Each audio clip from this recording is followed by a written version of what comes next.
That's what's up. We finally got an intro. This is my first time seeing the intro for Cuz I Wanna. Maybe I didn't see it the last time we did one, but holy smokes, I love the It's new hella intro good. for Cuz I Wanna. Yeah.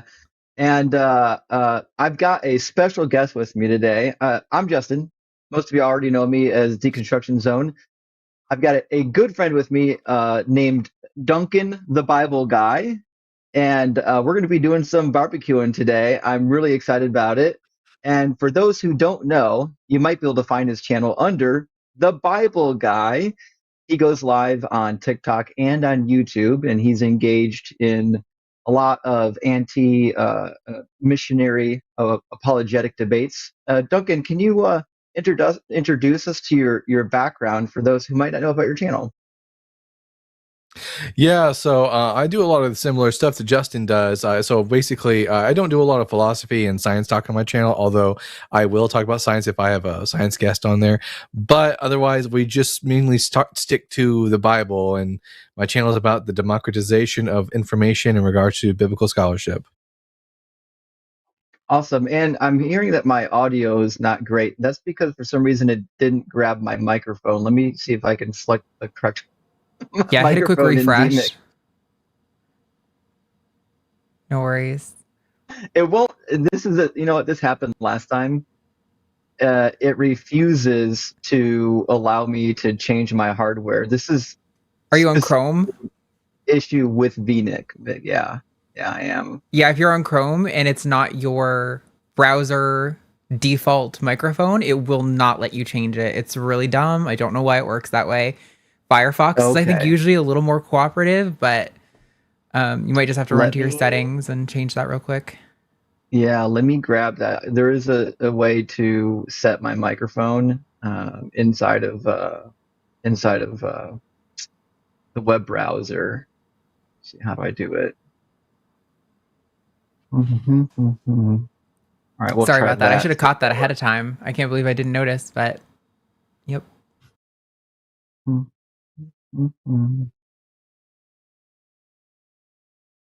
There we go. Now you guys should be able to hear me better. Is that good? Much better. Much better. That finally clears up the issue. No, we've had this issue with vMix before, and that's the first time somebody actually gave me a solution that works, which is that you have to go into a web browser and tell it what your default hardware is, because vMix isn't smart enough to figure that out. But that's okay. We got through it. Welcome in, friends. Molto bene. Now, Duncan, you have been. Let's make sure we get everything. You've been Catholic. You've been Noahide, Jewish. Anything else in your background, in your mix? And evangelical Protestant is how I was raised. So I've dipped my toes in a lot of spiritual pools, which gives me a unique perspective on the Bible. That is exciting. Now, your specialty seems to be, this is just from my view, your specialty seems to be the Hebrew Bible. Is that how you feel? Do you feel like you have a preference for the Hebrew Bible or no? Oh, yeah, for sure. Like, I know a little bit of Greek, but my Hebrew is like what I'm most proficient in. And also, just the Hebrew Bible is just more interesting than the New Testament overall. I think you can agree with me on that one. Listen, New Testament we're on studies the are for same page nerds. here. All right. In fact, that's not only true, it's accepted. In fact, one of my early New Testament professors, she referred to her Greek students as the Greek geeks, and it just kind of it stuck, and that's okay. Yeah, that sounds about accurate. Hopefully we'll get some people to call in today. I would love to get to talk to somebody who like believes in the whole like Christmas season nonsense, like the flight to Egypt, the virgin birth, the three wise men, the wandering star, all of the stuff. Because like they say that this is the reason for the season, but this can't be the case because it's mythology. I think the prophet Cartman had it right.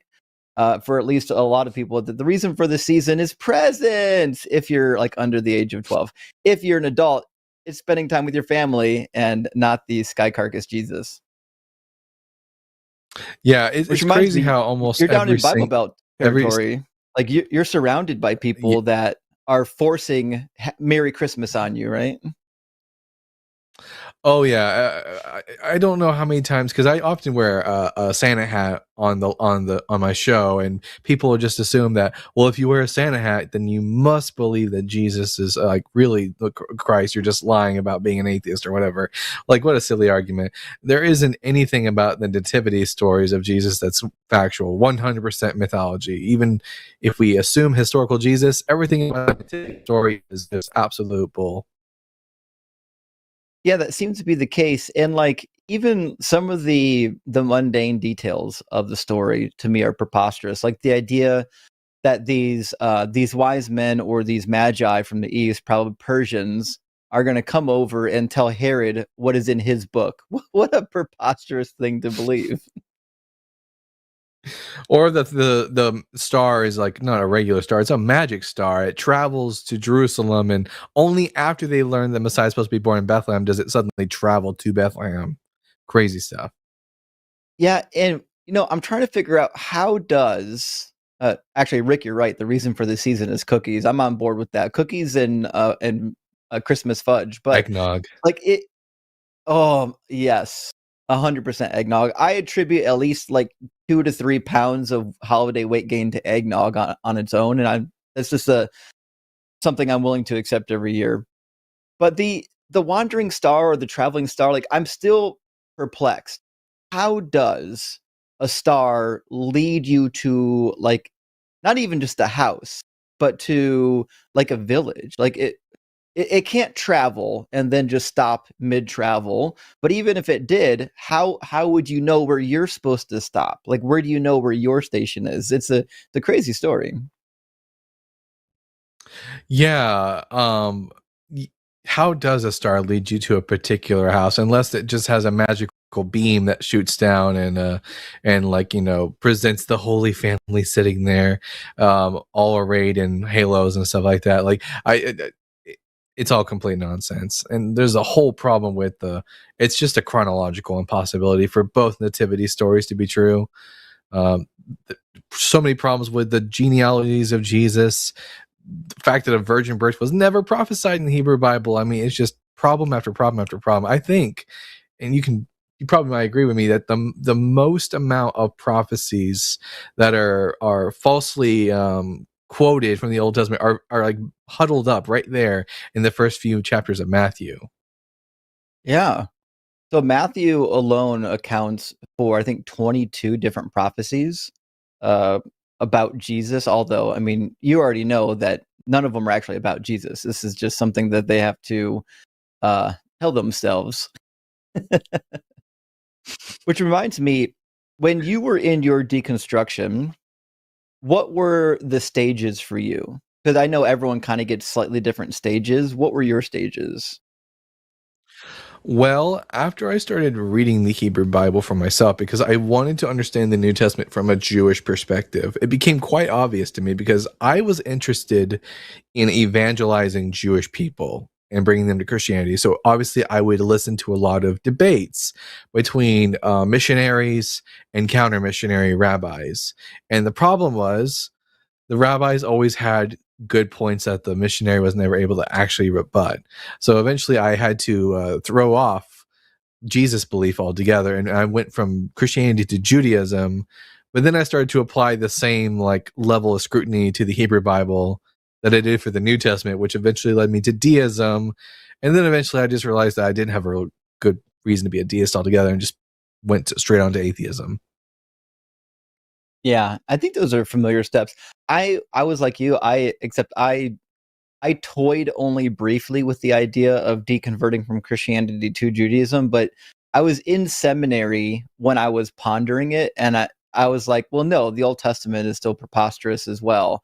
If there's a God, there certainly must be. It certainly isn't the God who thinks that it's okay to like rape a damsel as long as you pay the bride price and are forced to stay with her the rest of your life. That's not a God that is believable to me. Yeah, it was the studying of like morals and ethics that really helped to get me out of the Hebrew Bible as well, because I was like, a lot of we talked to a lot of shitty people on TikTok and YouTube who justify all kinds of atrocities. And I was one of those people that would justify atrocities until I stopped to actually think about what does it mean to actually be good, and how do we like decide what is good. And it became quite obvious that the God of the Bible just wasn't good. Right. Yeah, for sure. And I realized like there's arguments where like, well, there is no good without God. Like there's no objective morals without God. But like from my standpoint, even with God, you don't have that. It's still completely subjective. Like it's just subject to God's mind as opposed to a human mind. So we still don't have objective morals even with a God. And I think that debate was settled way back when Plato was writing. So like I'm not really sure why it's still relevant. I'm not sure why C.S. Lewis thought it was a good argument, but it still happens. Like if you can't look at somebody who's like condoning slavery and like murdering babies and having women raped, like, and say that person's bad, then I don't know if you have any moral compass. It's just not there. It just goes to show you can't have dignity without Doug. That's the truth. Yeah. Indeed. I dig it. I agree with the sentiment. Well, we got one caller in the queue. If you want to call in, we do take theists' preference first. We will take atheist calls or agnostics or anybody. Obviously though, we prioritize the calls from people that are actually believers because everyone is here to see some robust discussion. But if you want to call in, the number is 720-619-2288, and we'd love to talk to you about your God. Let's grab Andrew. Andrew is an atheist all the way from the UK, so on the other side of the pond, and comes in with a question. How do you reconcile your life experiences with your atheistic worldview? Surely it's better to be a believer than an atheist. Certainly interesting proposition. Andrew, are you an atheist stating that you would prefer to be a believer? Hello guys, how you doing? Doing well, thanks for asking. Can you help us understand what you're proposing here? Yeah, sure. So my question sounds theistic. However, I just want to make clear that I am an atheist for all practical purposes. Really, what it is that you see all these legions of theists saying that it's better to believe in a God than to not believe, because you can have all of these, experiences in your life that turn out pretty bad, and then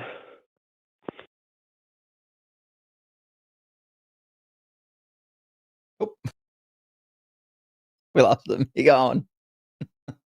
Okay, well. He left. Well, all right. I think his connection dropped out on him. He was kind of breaking up there for a minute, and then his connection dropped out. I'm not really sure I understand what the proposition was. Did you make it out? That theism makes more sense of the events of our lives. I don't see how that's true.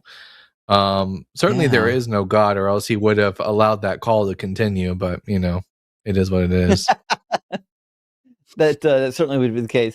Listen, for someone who's had thousands of years of millions of people running their PR, I'm shocked that God doesn't have he's not sending better work to the forefront, to the front lines. Like we're not out here really, maybe we are, and that's the worst part. We're not really out here debating against God's best, I assume. If that is the case, then I'm concerned. I'm concerned about the best God can do. Oof, ain't that the truth?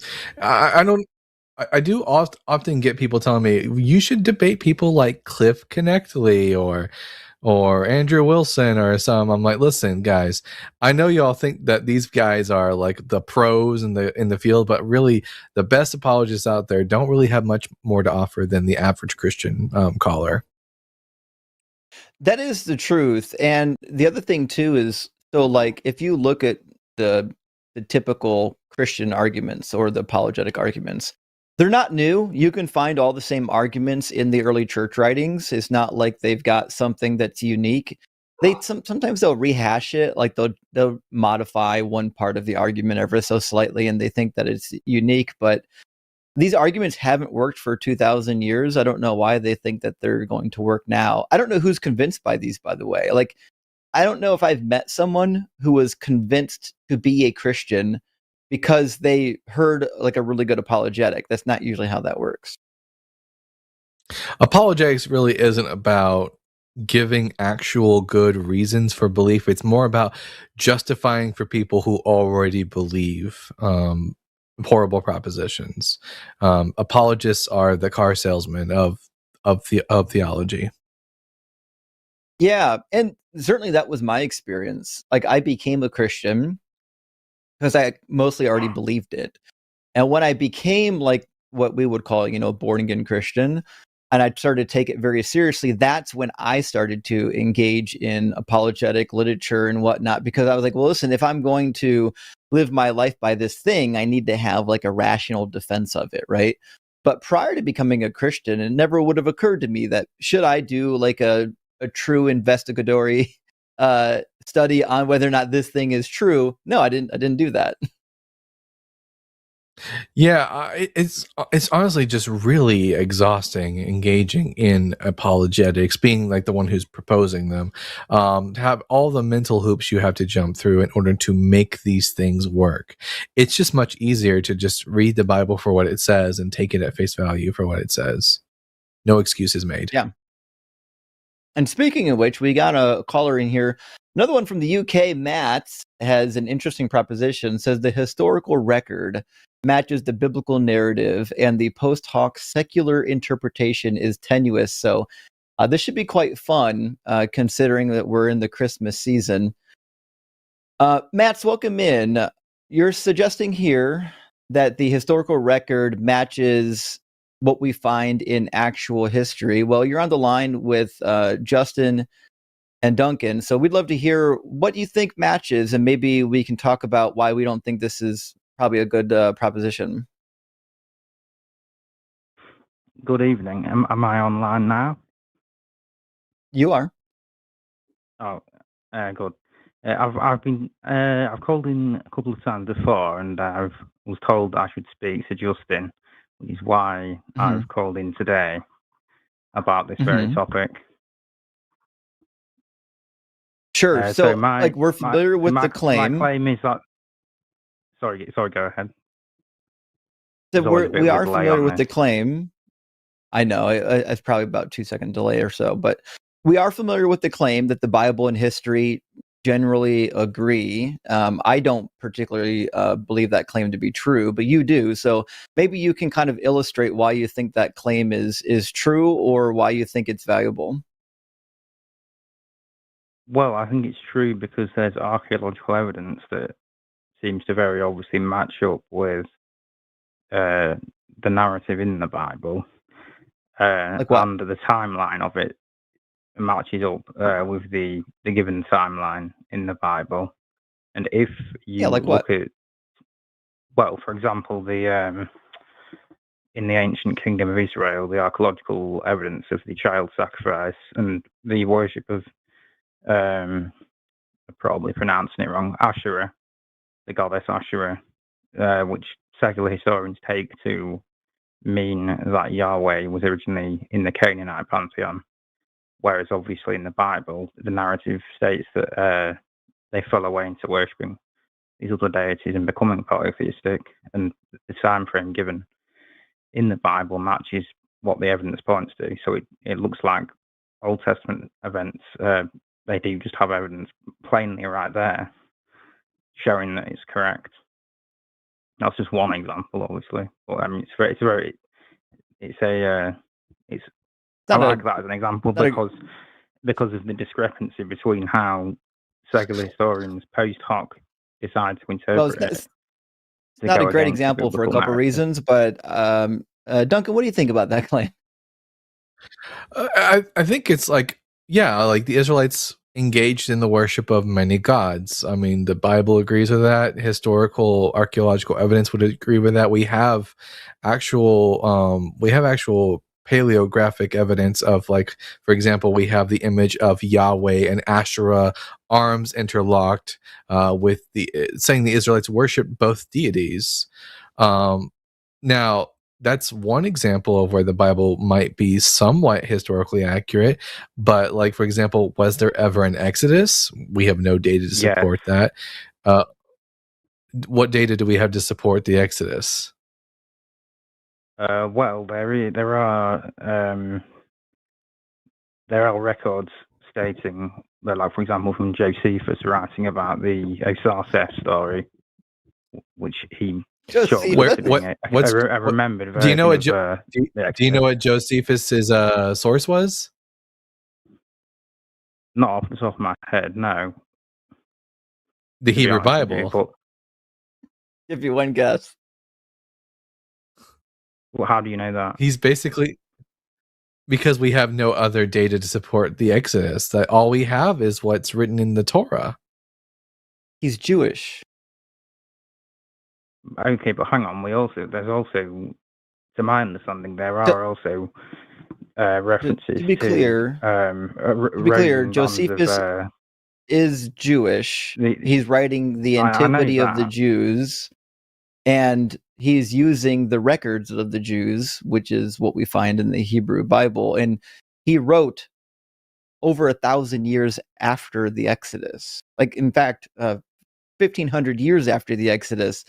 What in the world could he possibly add to the Exodus narrative to make it more valid?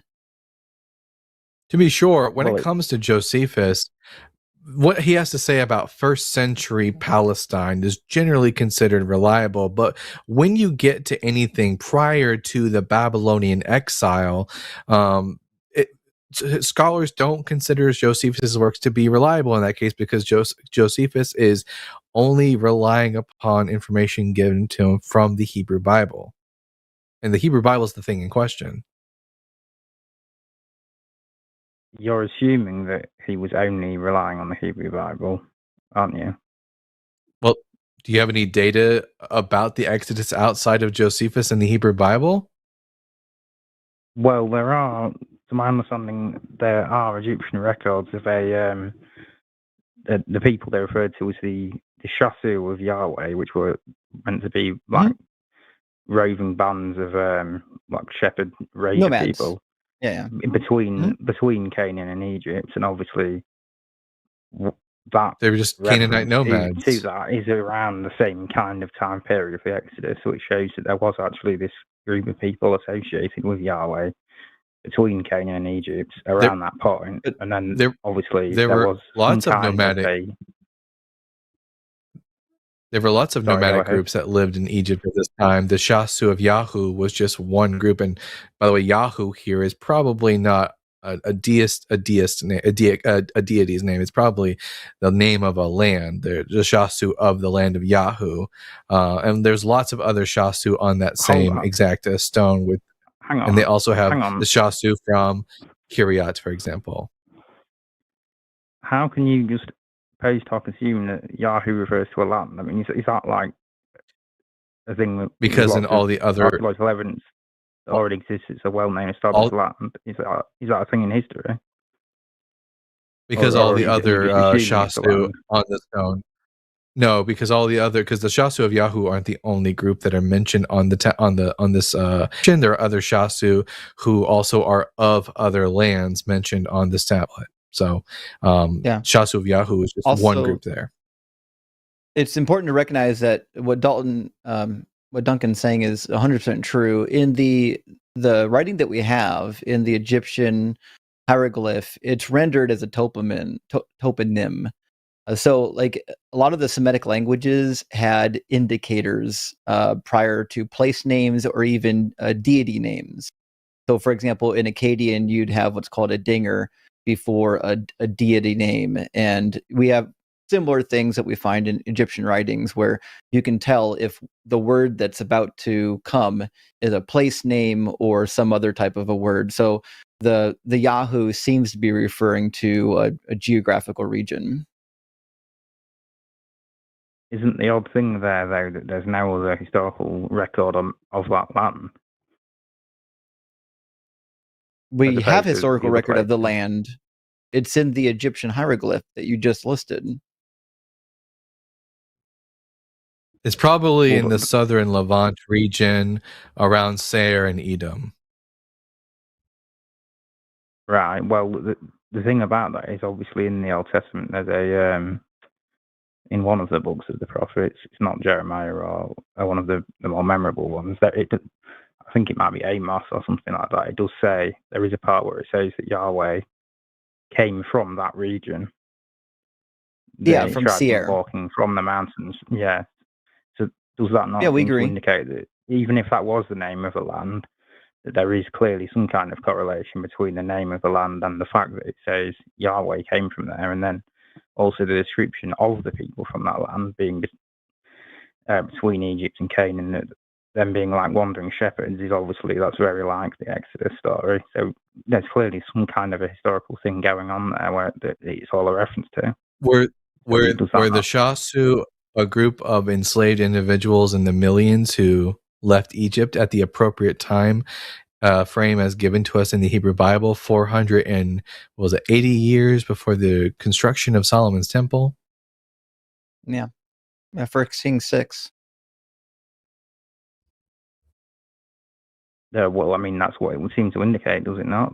That they eventually went on to found, they traveled to Canaan and eventually became the Israelites. That's the problem.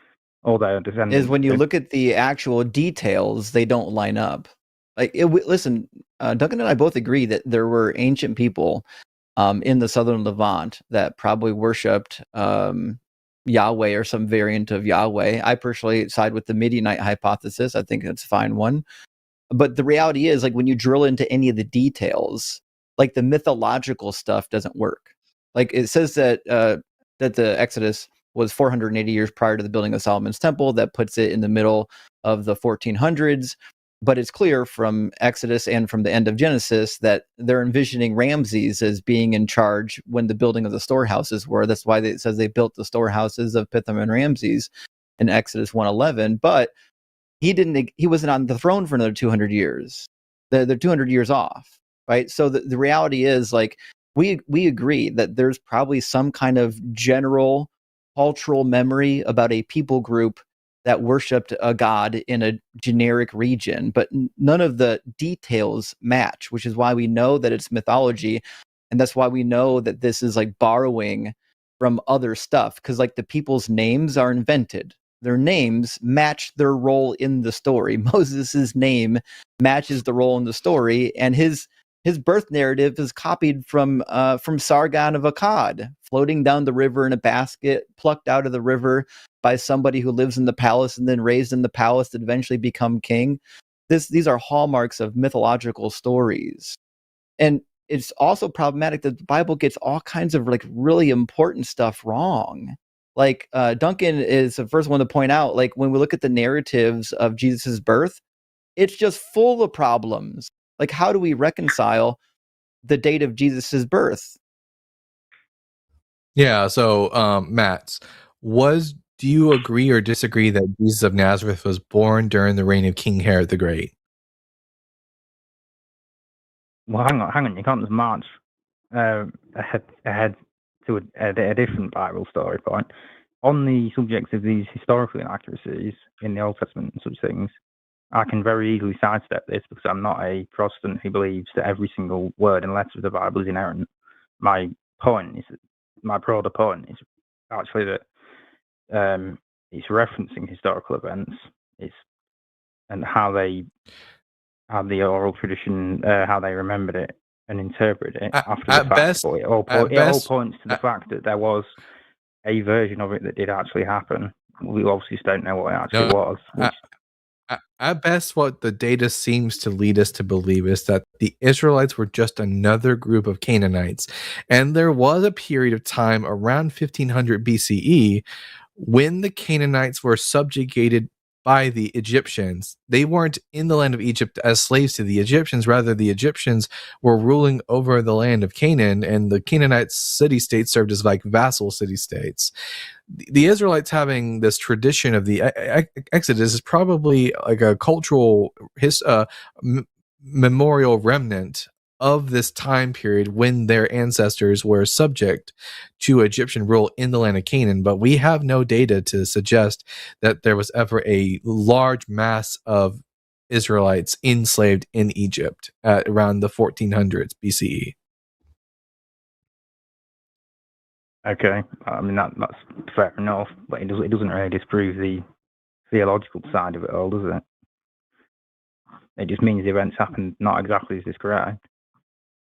Well, yeah, no. If the Exodus never occurred, the Israelites were never at Mount Sinai, and they never received the Torah from Yahweh through Moses on Mount Sinai. None of that happened. There's no data to support the theological claims of the Book of Exodus. Well, the theological claim is this is where I want to get into Jesus now. Obviously, the whole point of Jesus, why he's the whole linchpin of it all, is that it retroactively makes it where the reality of him being resurrected and being that makes it where you then just know retroactively that some version of it actually did happen in some way. But that's how you can look back and say, okay, that does actually point to. What evidence do we have that Jesus of Nazareth resurrected from the dead? Before we get to that, just to answer your the question you were going to ask me about the Herod thing, I don't know whether that's historically accurate either about the time frame of that. But yeah, anyway, what were you saying? So wait, if the nativity stories might not be historically accurate and reliable, why should I believe that the resurrection accounts are historically accurate and reliable? Because the disciples, who we know actually did exist as a real people, because obviously we've got their writings and everything, and they're attested to by their colleagues. We don't have any writings from the disciples of Jesus. Sorry, say that again. We don't have any writings from the disciples of Jesus. What are you talking about? Well, we do. We've got John's letters. What do you mean? We've got Peter's letters. No, we don't. Well, first and foremost, no one seriously in scholarship believes that Peter wrote either First or Second Peter, or that John the Apostle wrote any of the epistles attributed to him. And the gospel accounts, which actually talk about the resurrection of Jesus, also are anonymous works. Well, this is where I get into the other part of my claim about the post hoc secular view being tenuous. Is there's no reason to think. There's no reason to really think this, other than if you just have the circular reasoning of assuming, well, we already know the universe is atheistic, we already know it can't be real, so therefore it can't actually be that these disciples existed and wrote the writings, otherwise it means they obviously thought the resurrection happened. No, so that has nothing to do with the claim. Well, it does. I mean, the only basis you have for thinking it can't be where the epistles and everything were actually written by them. The only basis our only testimony the only testimony because even Christian scholars acknowledge, like really good Christian scholars acknowledge, that we don't know who wrote the Gospels. The only author who we do know who testifies to the resurrection is Paul, but Paul wasn't a witness to the resurrection. He only tells us like that Jesus, quote, appeared to people, and we don't know what the nature of that appearance is. The gospel stories were written much later by unknown individuals who are copying off of each other's work. These are not reliable testimonies for the resurrection of Jesus of Nazareth.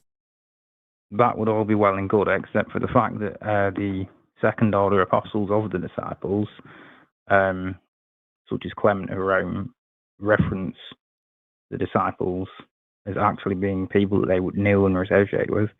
And they also reference Well, Clement of Rome mentions Paul in Peter's deaths in his writings, but he never says that Peter wrote anything. And when it comes to gospel attributions, we don't get any like actual attribution of the gospels until Papias, and even the gospels attributed that he says are attributed to, I believe it was Mark and Matthew, are clearly not the gospels that we have today. So we don't really get any actual attributive names to the four gospels until Irenaeus of Lyons around 170 to 180 CE. So the gospels are anonymous mythological works that contain historical inaccuracies, and they're not mythological. They're not written in that style. They're biographical documents. Yeah, they are. Have you read any? They have what an atheist would de facto view as mythological claims, but the actual writing style of them, they're not polemic works or mythological works. They're written as if they're biographical. Have you ever read biographies about gods like Romulus? He clearly hasn't. Well, have you read The Life of Isis and Osiris by Plutarch, who was written around the same, like in the 1st century CE? It reads very similar to the Gospels. I don't see what your point by saying this is. My point is that the histories of the time period, what you're calling biographies and histories, also contain lots of mythological material, just like the Gospels. So if you think that the claims of Plutarch and Suetonius are mythological because they're claiming these other gods exist, then by the same token, your Gospels are mythological. No. Obviously, from the point of view of the Romans and everything, obviously they likewise they were biographical documents. Right. Exactly. You nailed it. There you go. From your point of view, it's biographical. From everybody else, it's mythological. According to these, from the point of view of people at the time, it's biographical. That's the whole point. The people at the time viewed it as biographical. Do you think it's a biological truth that Romulus? Obviously. Do you think it's a biological truth that Romulus was executed by the Senate and then rose from the dead, appeared to 2 of his disciples on the road to Rome, and then ascended into the heavens? Do you think that's a biological? Do you think that's actually a historical truth, or is that mythology? Did you say that? Did you say Romulus? Or are you making the point? Okay, but the analogy falls apart because obviously Jesus is unique in the fact that he is said to have appeared to the disciples afterwards, and then of course those disciples believed it had happened. So that's the whole difference. So I mean that can just be that's not different because the people Romulus appeared to 2 of his followers after his death on the road to Rome. Okay, and were they real people who wrote real letters and founded a real religion that went against all of their cultural teachings and everything, and they still believed it even under pain of death, persecution, etc.? Yeah. Do you know that do you know that, for example, that the Romans looked badly upon fratricide, and yet they taught that Romulus committed fratricide, which would be very counterintuitive to the culture, and yet they taught this about their god Romulus? Okay, that's not quite on the same level as just how hard it goes against Judaism at the time to say to worship a man and say that he was God incarnate. Well, they didn't teach he was God. And also not to mention these saying to go out and associate with Gentiles. They didn't teach that though. Yeah, they didn't teach he was God incarnate. And the worshiping of a man is not counter to Judaism because the Israelites worshipped Solomon after he assumed the throne of Israel. So that's not counterintuitive to Judaism. I'm sorry, what do you mean by that? They worshipped Solomon? It says in 1 Chronicles chapter 29 at the coronation of King Solomon that Solomon sat on the throne of Yahweh and the people worshipped God and the king. They worshipped Solomon. You can worship the King of Israel. That's appropriate. But they never taught that Jesus of Nazareth was God incarnate. That's a post-biblical philosophy. Okay, but hang on. Solomon is one of the kings who is not completely look back unfavorably because of the whole thing about his magic and everything like that. So that's not a very good example. I mean, that's just part of the decline of. I heard words, King but of Israel. it was mostly mumbling. I didn't make any of those words out. Sorry, Yeah. I've got a very insufferable mumbling voice apparently. The point I was making was that is it not where Solomon is one of the kings that marks the beginning of the King of Israel's, or one of them that falls into some kind of idolatry? So the fact that they worship him, that doesn't really. Well, Bathsheba also bowed down. Bathsheba also bowed down and worshipped David. Whenever she went to David to plead for her son Solomon to be king over Israel, she bowed down, worshipped him, and called him Adoni, my lord. This is just how you treated the kings of Israel. Yeah, it's important to recognize that like the modern notion of worship is not like the same way the ancients imagined worship. Worship is just the act of giving a reverence to somebody. And obviously you would give reverence to people that are in high status, especially the king. In fact, the Hebrew word for worship literally just means to bow. Yeah, worthship. You're acknowledging the worth of the individual, that's all it means. The same Greek word, if you look at the Septuagint, for example, the word used to describe the way in which people would bow down to David and to Solomon, proskuneo, same word used by the New Testament to describe the way that they would proskuneo to Jesus. So there's nothing that is counterintuitive to Judaism about that action. Okay, fair enough. Although the point still stands that Jesus clearly claims to be God. So no, he never claimed to be God. He does. He says, nope. He says that he and the Father are one, and then obviously in the they always go to that one first. Have you read John 17, Mats? At some point, it says in John chapter 7. It says in John 17, verse 11, "And now I am no longer in the world, but they are in the world, and I am coming to you.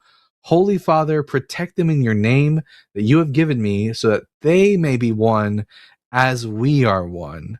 Jesus explicitly says that he wants the believers to share in a oneness that is comparable to the oneness between him and the Father.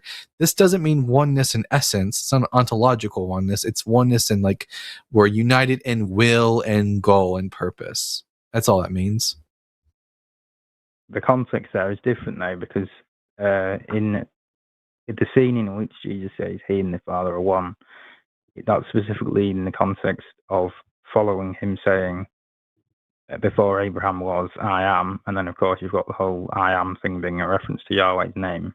So the context there is that's because that again is answered to us by John 17:11, where Jesus explicitly says, "Holy Father, protect them in your name, which you have given me." There's an idea within ancient Judaism that the divine name served as a communicable vehicle for divine agency and authority. In short, God's holy divine name, the Tetragrammaton, could be bestowed upon individuals like the angel of the Lord in the Old Testament. And when the divine name is bestowed upon an individual, it confers upon the individual authority and agency to do and act on behalf of God. That's all Jesus is. Now, again, John 17:11 clearly says, "Father, let them be one as we are one." What do you think as we are one? What's that as doing there? Hang on, that point you just made, what is your source on that about the bestowing of the name? Where's that from? Yeah. Exodus chapter 23, verse 20. God says about the angel of the Lord that you must obey everything he says, and if you don't, he will not forgive you of your sins, for my name is in him. The idea of angels, for example, having and bearing God's name, thus having divine authority, is something that's found, especially in first century Second Temple period Judaism. We see the angel Yehoel in the Testament of Abraham that bears God's name, or in Second Enoch we have the Metatron, who's called the Lesser Yahweh. It's not Yahweh himself. It's meant to be an exalted form of Enoch, yet he's called the lesser Yahweh and is able to act and perform as Yahweh because he bears the divine name. This is an idea which is just well known within ancient Judaism, but was lost on later Christian church fathers, and as a result, they had to come to terms with what the Bible said with their lack of understanding in regards to Hebrew culture. How do you think that relates to what Jesus is saying? The Father and I are one. Before Abraham was, I am. Well, when he says before Abraham was, I am. The name. Yes, because as he says in John 17 verse 11, to answer both these points, one, that the divine name has been given to him. He says that explicitly in John 17:11, and Father, let them be one as we are one. He explicitly states that the oneness that Christians share together is the same kind of oneness shared between the Father and the Son.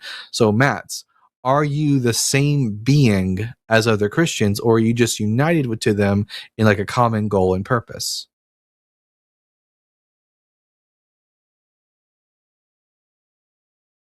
I'm not quite sure why you're asking me this. About your claim.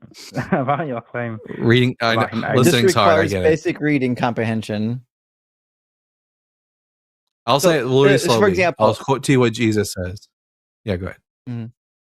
But if Dalton's outside and he's like, I'm cold, and it's like, Justin, come out so you can be cold like I am cold.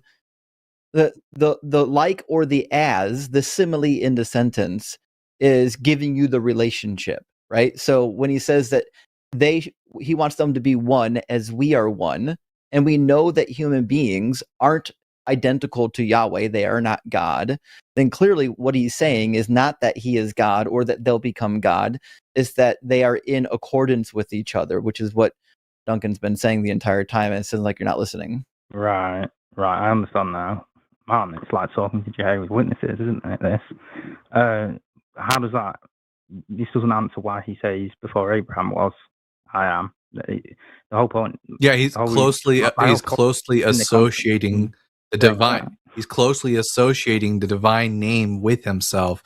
He says it quite literally, not that the name is something inherent to him, but that God has given him the divine name. Read John 17:11 very closely. Holy Father, protect them in your name that you have given me.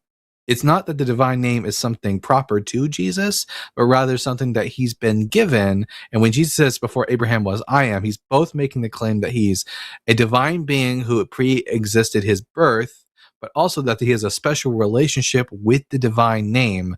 This is not the same as saying, I am Yahweh himself, but Jesus is making the statement that what you understand the angel of the Lord was in the Hebrew Bible, I'm acting in the same exact function. Right. Sorry, just to address someone in your chat, they're saying, what the fuck? Don't you worry about the chat. You're not here to talk to the chat. Himself. We don't address the chat while we're debating, and you shouldn't be addressing the chat while we're debating. If you want to talk to the chat, you can go talk to the chat, but right now you're talking to us. Okay, all right, fair enough. I don't know why you wouldn't want this, JW, but anyway. So do you think Jesus didn't think he literally existed before Abraham? Well, the Jesus of the Gospels definitely believes that he's a pre-existing divine being, but just not Yahweh himself. He says explicitly that the Father is greater than him, and that Yahweh is his God. But so he portrays himself in the same fashion that as almost like an archangelic being, the highest of all God. In fact, John chapter 1, verse 1, in the beginning was the Word, the Logos theology isn't first given to us in the Gospel of John. It actually existed prior to, in Judaism, within the writings of the Jewish Hellenistic philosopher Philo of Alexandria.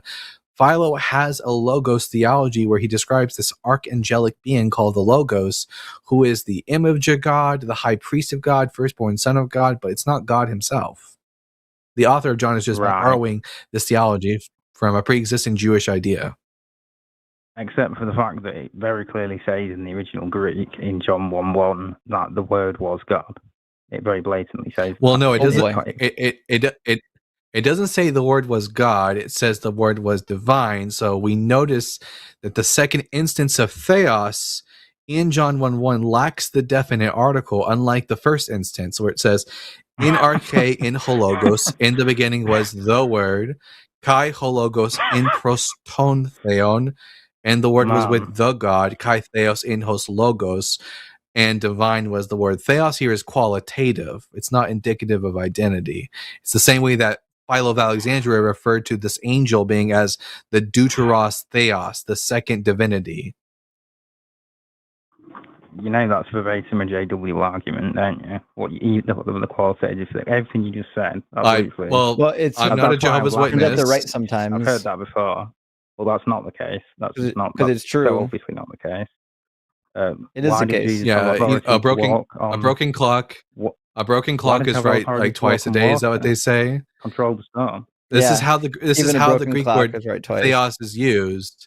This is how the Greek word theos and even the Hebrew word Elohim is used in the Hebrew Bible. For example, you don't think that angels are gods, right? No. Well, they were considered. What does it say in at one point in Israel history? They were considered. What does it say in Psalm 8? Described as lesser gods.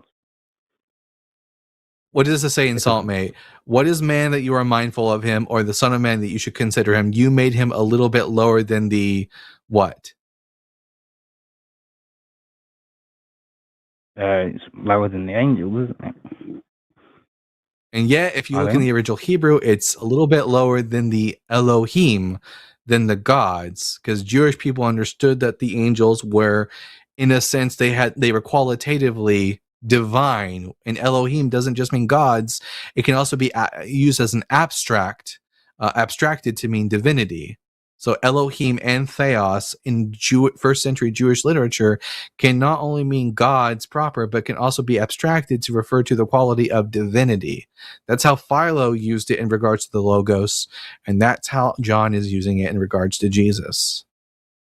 Yeah, and this isn't like something that was made up by the Bible Guy. This is widely accepted within scholarship, like in the World Biblical Commentary series. It literally says exactly what he was saying. Without the article, it signifies less than the God, but it shouldn't be understood as a God, as though the Logos were a lesser God alongside the supreme God, nor simply as just divine. For the term theos is well known. It's used in 2 Peter 1:4 of the believers, talking about the divine nature. So what he's saying is that this is a divine nature or a divine essence. This is some kind of a divine being, but it is not in the identical sense God. Right. However, as I was asking just before, why does Jesus have authority to control storms and walk on water and things like this? Because it was given to him. We're told. He says so. Yeah, he says, all authority has been given to me. Exactly. All authority has been given to me. It's not if for example, these are my glasses. Okay. I own these glasses. Matt, are you able to give me these glasses? I could buy you an identical pair. No, you can't give me these glasses because I already own them. Jesus can't be given authority if the authority is already inherent to him. It's because it's not inherent to him. It's something that God gives to him. He tells us later on in the Gospel of John, when he appears to the disciples after the resurrection, that he breathes on them and says, as the Father has sent me, so I am sending you. And then he gives them the authority to forgive sins because Jesus, like the apostles, received the authority to forgive sins because he's the, quote, chief apostle of our faith. And, well, this is where the Trinity comes in, isn't it? Obviously, the authority. You don't want to do the Trinity. Well, no, that's a post-biblical philosophical innovation. It's also logically absurd. Well, that's a kind of a moot point to say about being like. Well, I mean, where the whole point is. Do you agree or disagree that the laws of logic are broken with the Trinity? I agree that they are, yes, but God invented the laws of There we logic go. and exists We don't have outside of to. logic. So We don't have to worry about it then. If we both agree that the laws of logic are broken with the Trinity, there's no point in us arguing about it. But to emphasize what Duncan was saying, Jesus as a pre-existent divine being already had a model. We can think of Metatron or even of Melchizedek. We find Jesus being compared to Melchizedek in Hebrews chapter 7, when it says, "This Melchizedek, king of Salem, priest of the Most High, met Abraham as he was returning from defeating the kings and blessed him. And to him, Abraham apportioned 1/10 of everything. His name in the first place means king of righteousness. Next, he also is the king of Salem. That means the king of peace, without father, without mother, without genealogy, having neither beginning of days nor end of life, but resembling the Son of God. He remains a priest forever." And if you have read Enoch, you know that he had a magical virgin birth as well. So much so that his supposed father thought that she was raped by the Nephilim. He thought that his wife was knocked up by the Nephilim because he was a priest and he was serving at the time, so they weren't having relations. And he's like, "Oh my God, what happened?" And it turns out, if you read the story, Melchizedek is like this eternal being. It's not God, but he's this eternal, pre-existent divine being that manifests on the earth at different times, one during the flood of Noah, one during Genesis, and then another time as Jesus. So this model of this pre-existent divine being that is not identical with God, it has pretty deep roots in Judaism. Yeah, it's no wonder that the early church fathers had a hard time comprehending this, because they weren't looking at these works from the perspective of ancient Israelite / Jewish individuals, where the law of agency is a well-established sort of principle. They didn't understand these ideas, so they had to try to make sense of what the Bible said through a Greek philosophical lens, which is why they invented the idea of the Trinity. okay, that's all well and good so far, and would seem to establish that Jesus. Oh well, sorry, not that the gospel writers and the disciples didn't actually consider Jesus to be God at the time. However, the spanner in the works for your narrative here is, of course, John describing or reporting that Jesus said to him in Revelation that he is the Alpha and the Omega, which would seem to suggest he is in fact God and is in fact a eternal being. Well, John certainly didn't write the book of Revelation. That's John the Elder, not John the Disciple, nor John the Baptist. And again, there's a couple ways to look at being the Alpha and Omega. I agree, though, that is a title that would be taken on by Yahweh, but Jesus didn't make that claim. That's a claim that somebody made about Jesus decades after his death. Why did they make that claim? Like 60 years after Jesus. Because they have growing reverence for Jesus. You got it. It was a growing cult, but the reality is he wasn't God. He was a liar and a fraud. He came. His birth narrative is riddled with problems. He is not related to King David whatsoever. Both genealogies are cursed. Matthew is missing 4 different individuals. He gets it wrong. Matthew can't even count right. And then on top of it, like the hallmark prophecy of the virgin birth isn't actually in the Hebrew Bible. That's manufactured. The other prophecies in chapter 2, those are all manufactured. Hosea 11, out of Egypt I've called my son, is not a prophecy about the Messiah whatsoever. These are all copes by New Testament authors to reach back into the Old Testament and just find any random out of context quotations they can to make it look like the death of their Messiah was foretold, rather than a horrible, horrible event that they didn't see coming. And how do you know that is the case? How do you know that? How do you know that? Because we can just show it to you. So in Hosea 11, we know what words mean. It says, "When Israel was a child, I loved him, and out of Egypt I called my son. The more that I called them, the more that they went from me. And they kept sacrificing to the Baals and offering incense to idols." So the context is clear. Hosea is setting up an accusation against Israel. That accusation will come to light because in verse 5, he's going to punish Israel. He's going to send them back to Egypt, he says. So he's building the case against Israel for why he's going to punish them. And the very first line goes all the way back to when he called his firstborn son out of Egypt, which is a quotation from Exodus chapter 4, verse 22, when Yahweh says that he's calling his firstborn son out of Egypt. This is history. This is not a prophecy. There's no prophecy in Hosea 11:1 that can be fulfilled. It's just a recounting of their supposed history. Okay, well, you do understand that the disciples obviously were aware of this and simply thought that the life of Jesus was... Were they? They were not. Why do you assume that they're painted as buffoons? What is your basis throughout the entire gospel narrative? They're painted as buffoons, and they're expecting Jesus to set up an earthly kingdom. That's why they asked him, even just prior to the Olivet Discourse, they're asking him, when is your kingdom going to descend from heaven? When are you going to do the stuff that we know you're supposed to do, like be an actual king and defeat all the enemies? Luke chapter 1 even paints the picture. Luke chapter 1 says that he's going to be a real king and he's going to defeat the enemies of Israel. And then it just never happened because he wasn't the Messiah. But that's the true messianic expectation. There's nothing in the Hebrew Bible about a Messiah being born of a virgin or coming out of Egypt or anything of that nature, and especially not dying. So let me get this straight. You don't think that the disciples, or let's just say the writers of the Gospels, actually thought that you don't think they understood, these first century Jews, you don't think they understood that the prophecies in the Old Testament that you're referencing match up to Jesus' life? You don't think they knew what they were referring to? No, they absolutely didn't. So we see, for example, Isaiah 7:14 being a common example, where in the original passage has nothing to do with a verse that talks about a young woman who is pregnant when Isaiah gives the prophecy.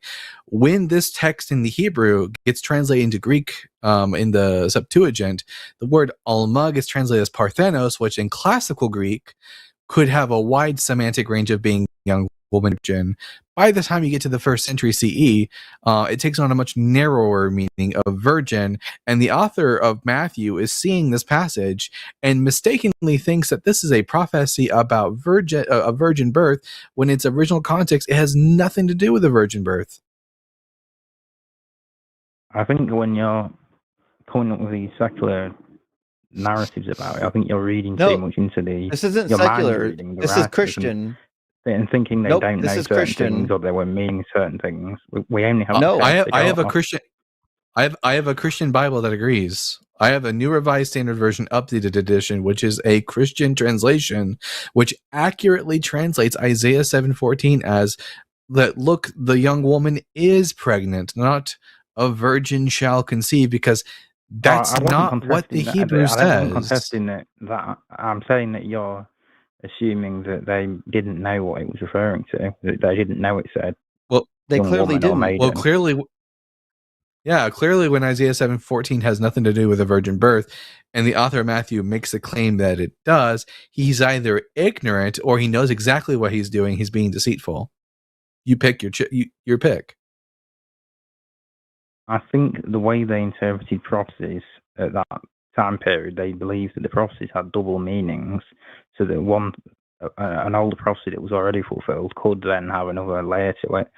An example of that would be the desolation of abomination in the temple thing, which obviously was a reference to Antiochus, I believe it was. Antiochus. Sacrifice. Yeah, that's right. Sacrificing an animal to Zeus. That whole thing. But then, of course, and that was within that wasn't some obscure unknown thing, obviously, by the time of the 1st century. So they knew that that's what it was referring to, but yet they still thought that there was another layer to it. There was another double prophecy there, that it referred to another future event that Jesus spoke about. Here's the problem. That's an example. That's an example that they interpreted prophecies. While they knew what the Old Testament ones meant, they also applied future meanings to them as well. Yeah. So here's the problem, Mats. If you allow for dual prophecy reading, you can make anyone the Messiah. For example, I can say that in the 1990s, there was the chief rabbi within Chabad Judaism was Menachem Mendel Schneerson, and there were some within Chabad who thought he was the Messiah. Now, he didn't literally fulfill any prophecies, but if you spiritualize and metaphorize and give all these idea of double fulfillment, then you can make him the Messiah. This is the problem. If your Messiah isn't actually fulfilling prophecies from what the text plainly says, and you're just having to go off of these like special hidden coded meanings, this is just ancient cope that Christians can't seem to let go of. Okay, but you do acknowledge that the life of Jesus, or at least being charitable to your secular interpretation, the bare bones version of it still strangely does in fact kind of line up with some of the old prophecies, like from Isaiah about the Messiah being... No, it doesn't. Not a single one. Well, it does, because it talks about him being struck down and speared and everything. Name one. Name one prophecy that Jesus' life actually lines up with.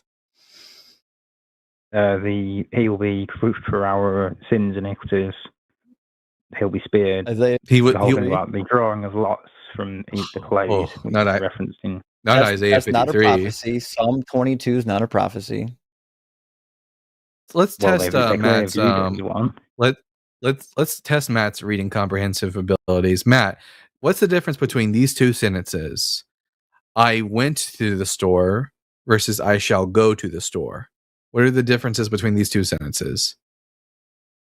Does it ever bother you that you always have to cast your ideological opponents like this?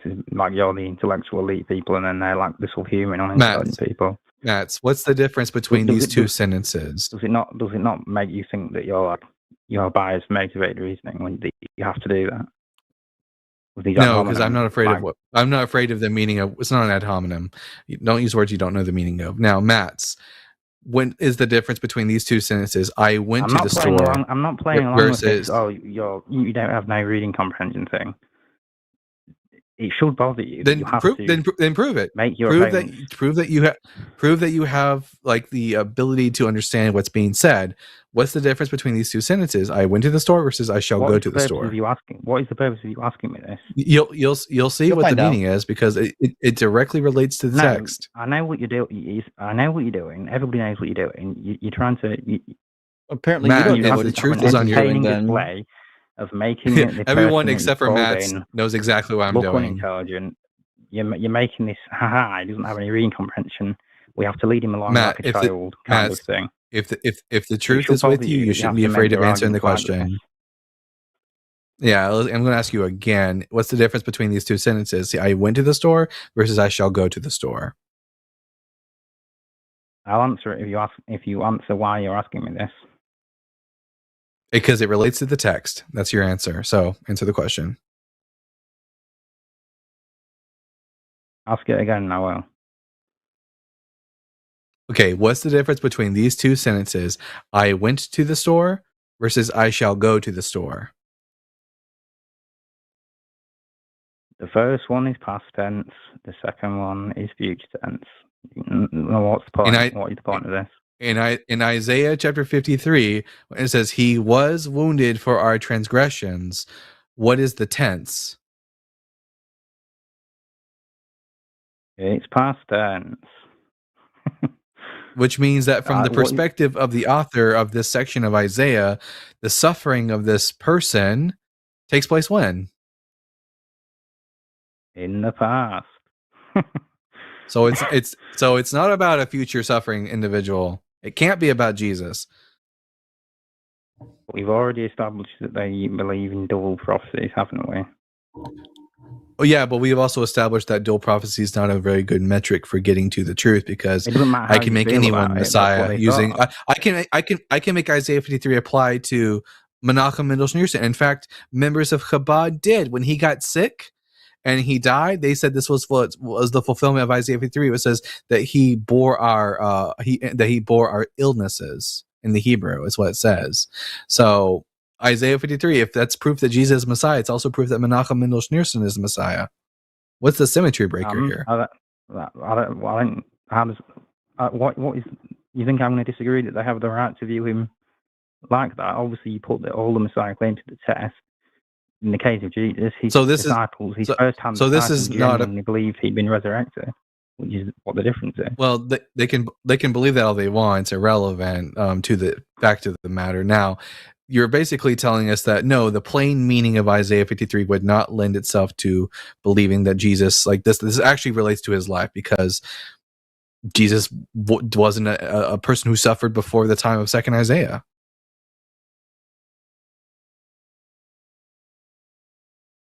Okay, but the point I'm making the point that the disciples clearly thought that you could apply the I don't think you've actually addressed Dalton's rebuttal to this, and I want to make sure that you actually do it because it's meaningful. The rebuttal is dual prophecies are meaningless. If that's the best you can do, is say, look, the disciples believe that you can go into these old prophecies, or not even prophecies, just random quotes, and you can just rework them as long as they have a vague passing familiarity to something that happened later.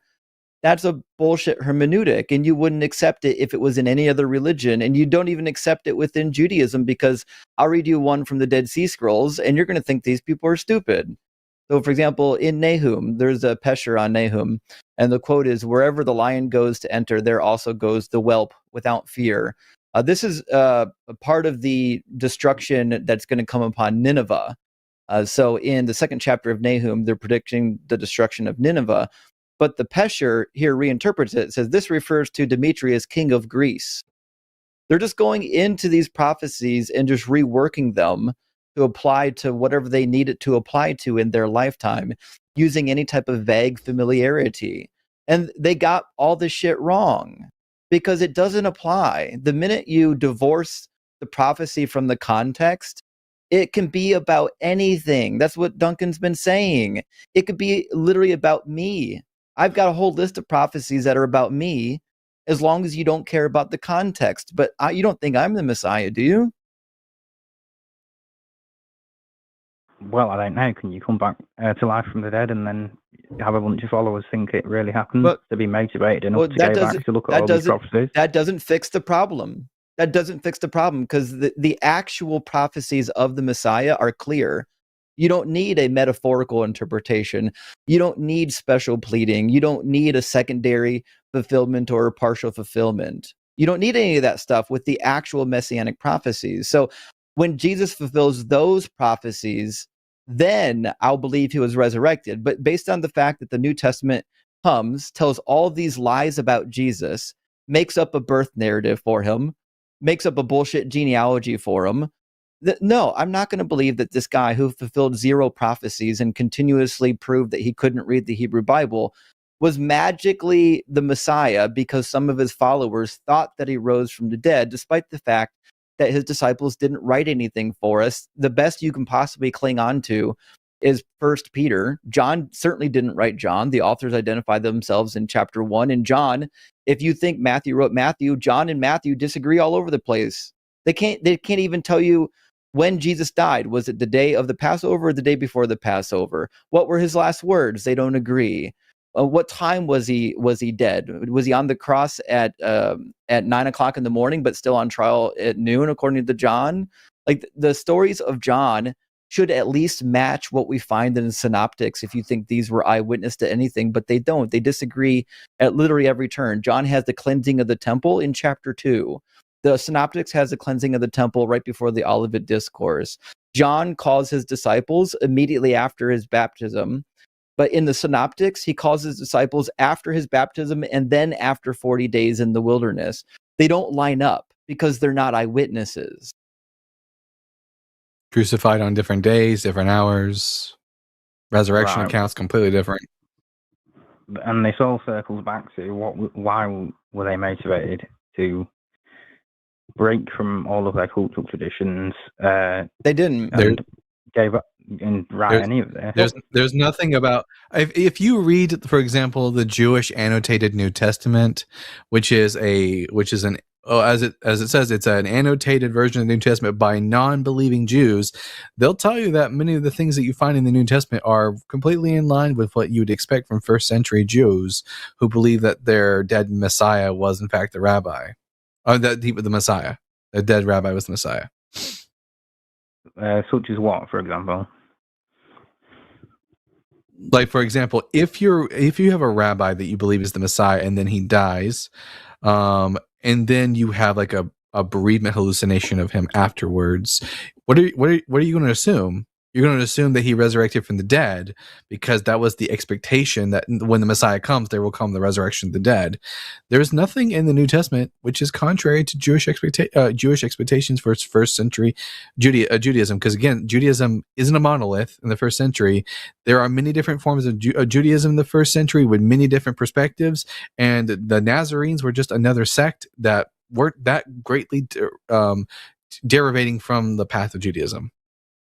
And they were specifically from Galilee. Galilee was known for having messiahs that were at a large discord with the Jewish elite. Even the Emperor Julian points this out. Julian the heretic writes that many false messiahs came from Galilee. And why do you think Jesus was executed then? What do you think the charges because were? He broke. In reality, he broke Roman law. You claim to be the Messiah, that makes you that you're claiming to be the king of the Jews. Claiming to be a king to the Romans, that's treason and sedition. So you don't think the Pharisees, the religious authorities, had any hand in Jesus being executed and the charges against him then in reality? Oh, Jesus probably did something to piss off the religious leaders of his day, but that's not unique to Jesus. I mean, Josephus does tell us that he was crucified under Pontius Pilate at the behest of our principal men. But just because a rabbi pisses off a bunch of religious leaders doesn't make him the Messiah. If it's true, then Jesus ben Ananias was also the Messiah because he pissed off the religious leaders of his day. But if you read the trial, according to the Sanhedrin, what they accused him of for blasphemy was that he was claiming to be the Son of God. Yeah, that's correct. He didn't claim to be God. They didn't give him blasphemy because he claimed to be God. They gave him blasphemy because he claimed to be the Son of God. And in the writings of the Sanhedrin in 43a, they tell you what they did with him. It says, on Passover Eve, they hung the corpse of Jesus the Nazarene after they killed him by way of stoning. A crier went out before him for 40 days, publicly proclaiming Jesus the Nazarene is going to be stoned because he practiced sorcery, incited the people to idol worship, and led the Jewish people astray. Anyone who knows of a good reason to acquit him should come forward and teach it on his behalf. And of course, they found no one to acquit him, because Jesus, at best, if he fulfilled any prophecy, was Deuteronomy 13, when God said that he would send false prophets to lead his people astray. I find it really funny how, when it comes to your own stand, you don't follow your own standards when it comes to what you cite. I mean, what you're citing there, that's from, I believe that's from the Talmud, which was obviously written hundreds of years afterwards. But yet, obviously, with me when I was so what we have manuscripts that were compiled. It wasn't written at the time, 200 years after the fact account. Or so, but they're actually preserving quotations and memories from time before it, just like the Bible. Just like the Bible is recording events hundreds of years after the events actually happened, so is the Talmud. There are quotations and voices in the Talmud that predate the writing of the Talmud that we have. So just because we don't have like actual physical copies from the time period of the events doesn't mean that it's not valuable to the recollection of history. In fact, the documents of the Talmud are closer in history to the events that they're recording than the Hebrew Bible. Okay, so you've done a 180 and disagree with yourself earlier in this debate when you said that I couldn't cite Josephus about the memory of the Exodus story because it was written so much longer afterwards. Now you've turned around and completely said the opposite. 1,500 years. Yeah, do you know the Talmud was only written a couple hundred years? That's still surely, I mean, you're now citing, saying, oh, well, this is how the actual execution of Jesus happened because of this document written hundreds of years later. What I told you, it wasn't hundreds of years later, by the way. I don't know if you know this, but different portions of the Talmud are earlier than others. The completed Talmud was done hundreds of years later, but we know for a fact that it was being compiled as early as the late 2nd century, because when we find the Bar Kokhba revolt and the destruction of the Jewish people and being chased out of their land, it became much more critical to actually make sure that they had a written record of this stuff. So they started making sure they had a good, efficient written record of it. So just because we agree that the compilation wasn't finished in a particular time period doesn't mean that all of it comes from that time period. The same reason why we would agree that not all of the Hebrew Bible comes from the time period in which it was finished. If that was the case, then we would just date all of the Hebrew Bible to like the 1st century CE. That's not how dating works. You have layers of work from different time periods, and that's why scholars have to go in and determine which time period that these layers are coming from. So I'm not double talking here. What I'm saying is that the Talmud is preserving some kind of a memory, and that memory is that Jesus was a sorcerer. He was a magic worker, and those were the same things his critics accused him of. If you read the early critics, Porphyry, Celsus, and so on, they accused him of being a sorcerer who led the Jewish people away from their actual faith by having them worship somebody who wasn't Yahweh, or having changed their worship of Yahweh and getting rid of the laws, which was the cornerstone of the religion. So what the Jews are saying about Jesus and what the critics of Jesus were saying about Jesus all happened to align, which is why I said, only tongue-in-cheek, that Jesus was a false prophet fulfilling Deuteronomy 13. This isn't the hill that anyone is here to die on right now. I don't know why you're stuck on it. Well, my point was that earlier on you were saying that I couldn't cite Josephus is referencing a memory of the Exodus as having happened in some way, but now you're using the exact same. No, Josephus was 1,500 years later. That's the problem. Okay, but obviously you acknowledge that the Gospels themselves were written. Do you think we know more? Do you think we know more about what happened 100 years ago versus what happened 1,500 years ago? Well, that depends on what it is, doesn't it? That depends on what the. Do you think we know more about what happened 100 years ago in wherever you live versus what happened 1,500 years ago?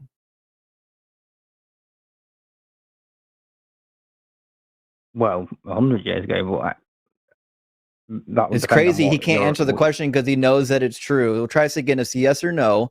Do you believe that people living in your country know more about what was going on there 100 years ago versus 1,500 years ago? 100 years ago, but I mean, nowadays you can just look up online what happened 1,500 years ago. He can't answer. I'm seeing a pattern here. did. I said 100 years ago. He's stuck. I just did answer. I'm waiting for you. I'm waiting for a yes more or about no. 100 years ago. Waiting for a yes or no. More about 100 years ago. Okay, so you couldn't bring yourself to say yes or no. So you think that they would know. So we agree.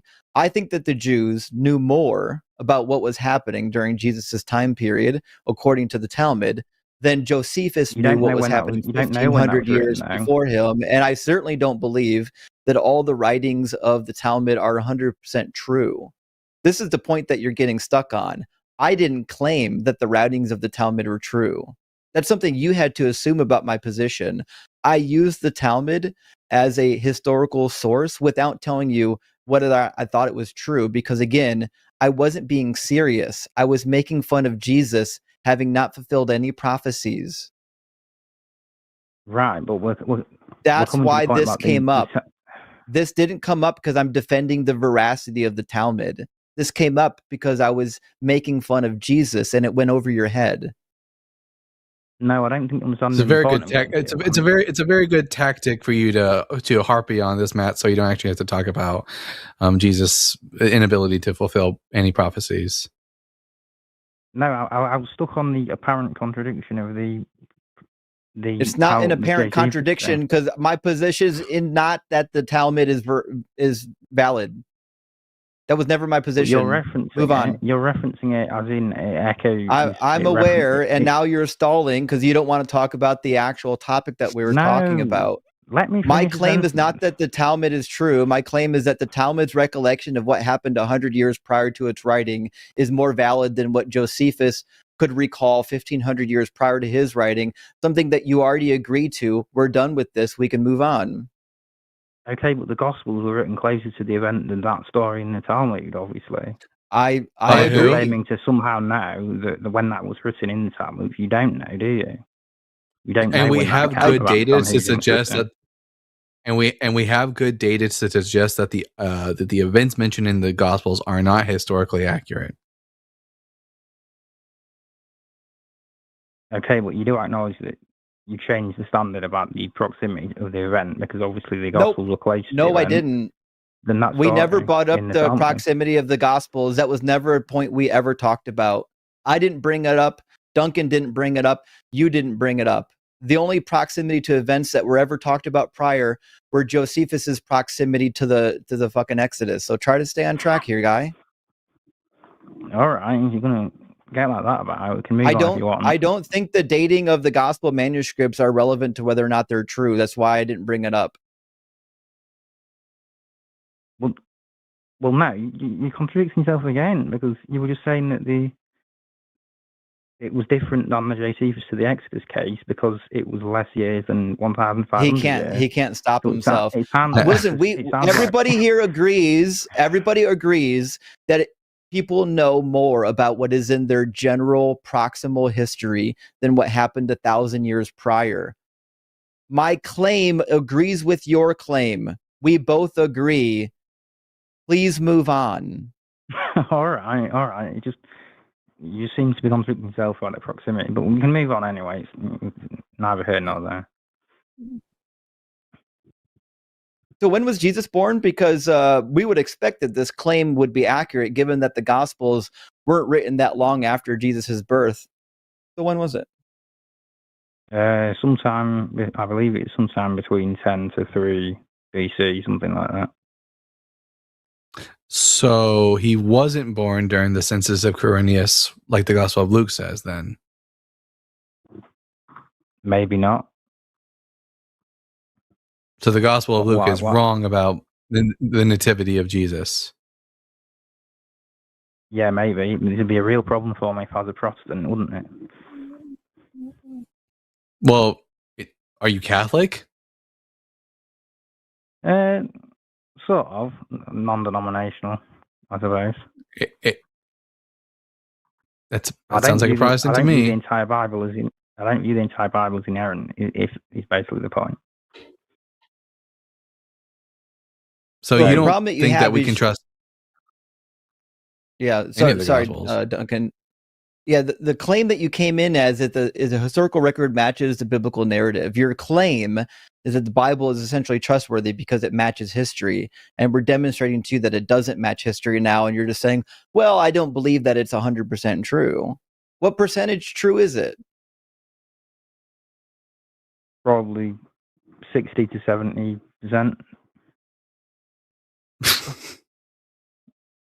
Okay. And how did you decide which parts are historically accurate? I'll haggle it down for you and go to 55%.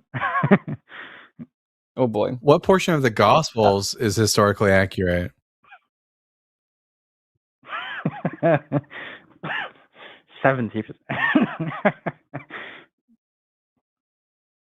I'll say 70 to 80%. But not the nativity stories of Jesus. And no. Do you think the crucifixion stories are accurate and reliable? I think they're pretty accurate. Yeah. Yeah. Was Jesus crucified on Passover or the day before?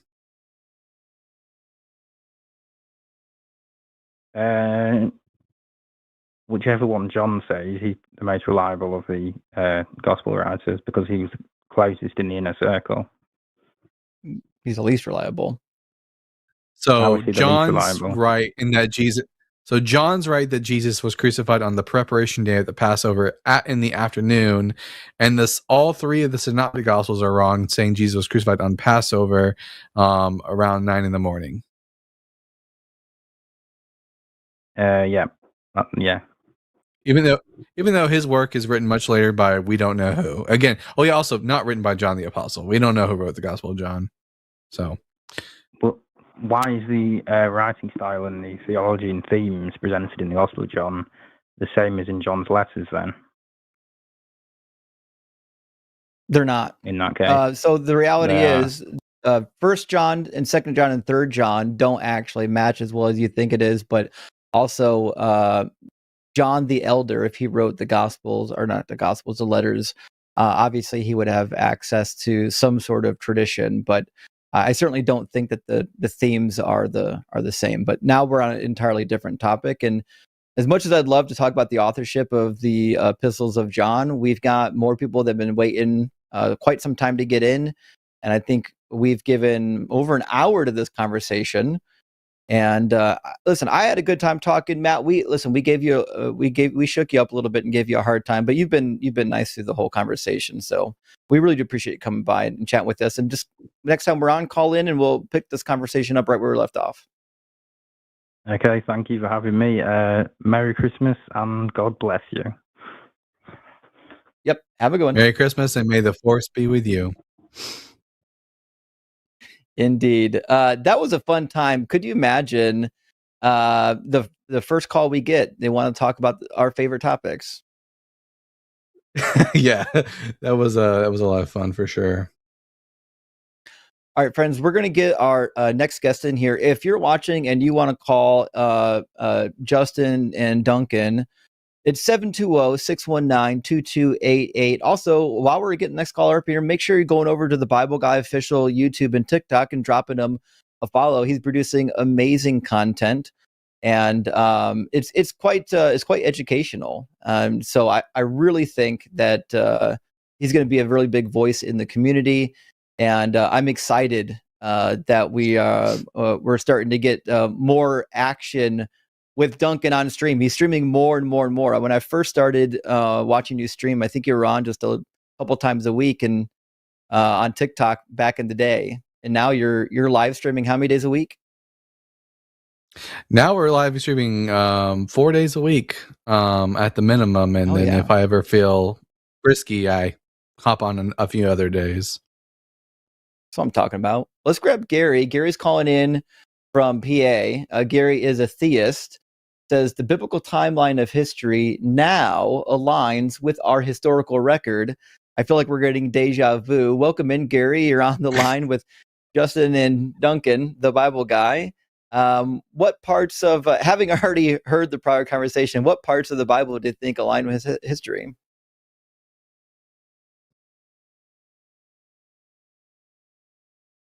Did we lose him? Did he wait too long? Gary Bear, are you there? It says here that Gary has called in 22 times. There we go. Hey guys, a great program, and appreciate your depth of knowledge. I got to admit, I'm definitely outgunned here, so there's no gotchas with me. But I thank you for your question. Fair, it is. I might be a little bit slow. I may not be able to keep up. But you guys had a great conversation. If I could quickly say, the premise about Jesus not being God, I think that's a pretty interesting topic. And very quickly, if Christ was crucified, wasn't the reason why he was crucified is because he claimed to be God? Isn't that the whole purpose? And no, he claimed to be the Son of God. Him? That's right. In John 5, they said that when he said he was the Son, he made himself equal with God by saying he was the Son, and everything the Father could do, he could do. So they understood what he was saying. No. To be clear, Jesus says expressly that the Father is greater than him, thus denouncing the idea that he is equal to God, and that everything he's able to do because he sees the Father doing it, and because he's being given authority to do it. So this would not make him God. Yeah, I only hear what God's you're saying. Son. But what about when he says, "Why do you keep asking to see the Father when he's right in front of him?" So when they so if you've seen me, you've seen the Father. Suffice us, and he says, "Why do you keep asking for the Father?" If you know what I'm saying, I can actually make he's this the equivalent of that, and that's why they killed him. Well, he's the image Isn't of that the invisible God. A good way of understanding this. Not for being God, no. A good way of understanding this would be like, for example, if you have a seal, like, you know, you've seen old-fashioned letters that have a clay, like a wax seal on them.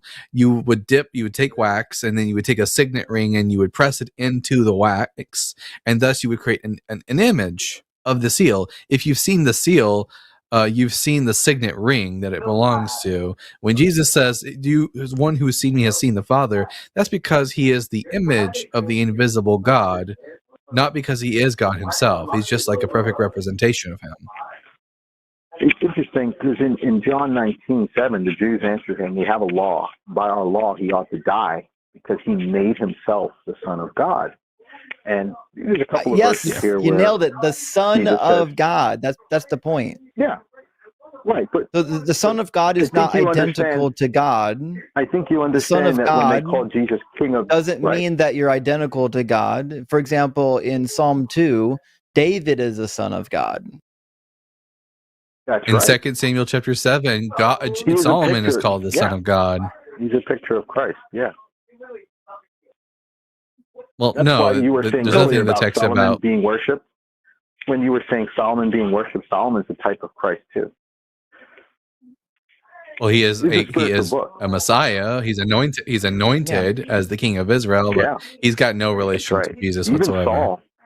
Even Saul is a picture of Christ in certain King Saul. Well, no, he wasn't a picture of Jesus because. Hold on. I want to recenter the conversation because hold on, Gary. Hold on.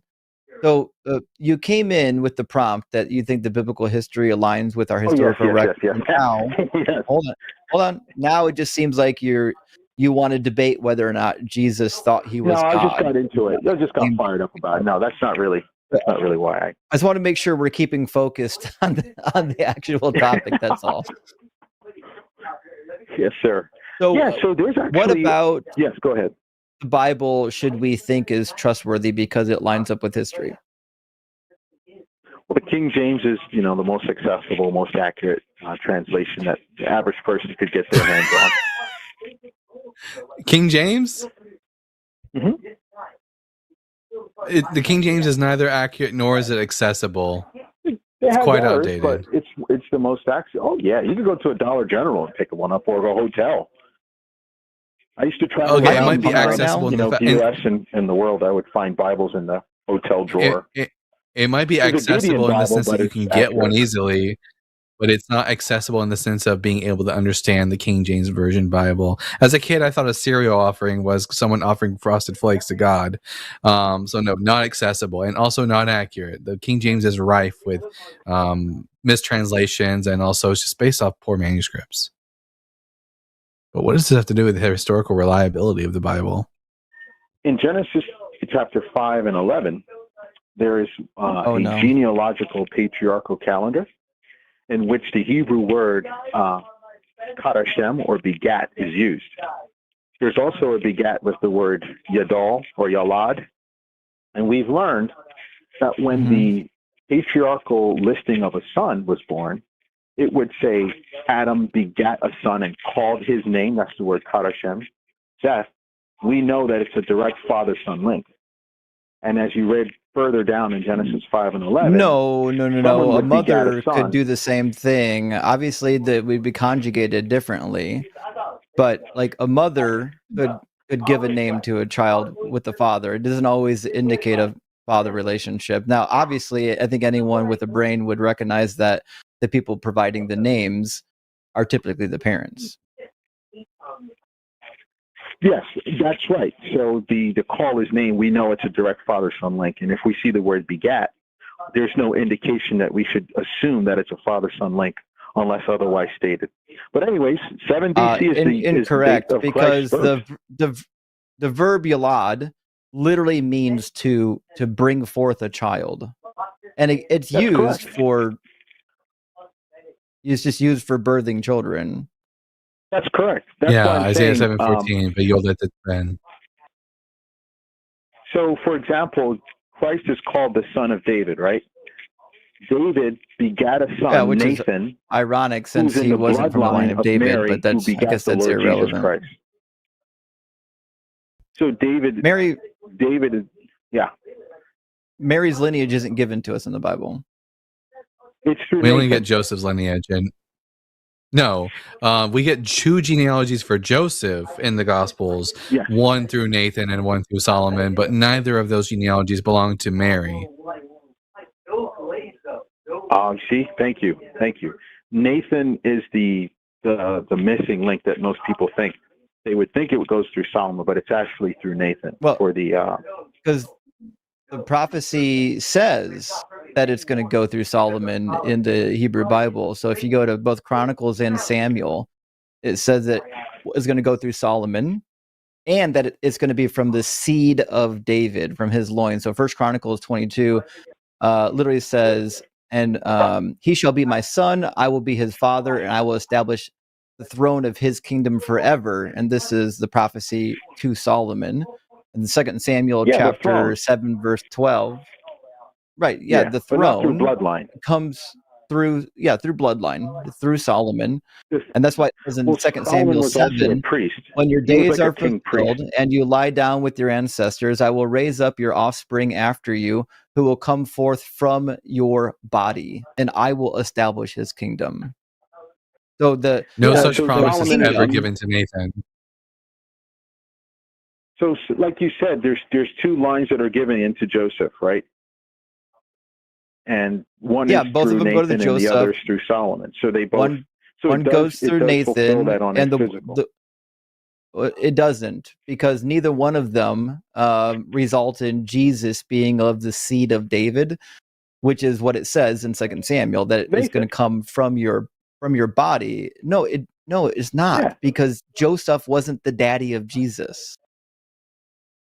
Yeah, Nathan's genealogy is of no use to Jesus, just as Solomon's is of no use to Jesus. Neither genealogy is actually the genealogy of Jesus. They're both the genealogy of Joseph, who, according to the Gospels, was not Jesus' father. Okay, we need the caller to get away from whatever the background sound is. So are you saying... my son's playing Valorant. Can you tell him to keep it down? I thought Nathan was therefore... her father Heli descended from Nathan. But Heli was Joseph, and Joseph wasn't Mary, the mother of Jesus. It doesn't say Mary in the text. If you go back and you read Luke chapter 3, I believe it's verse 23, it tells you not that Mary was the daughter of Heli. It says that Joseph was the son of Heli. This is not Mary's genealogy. This is Joseph's.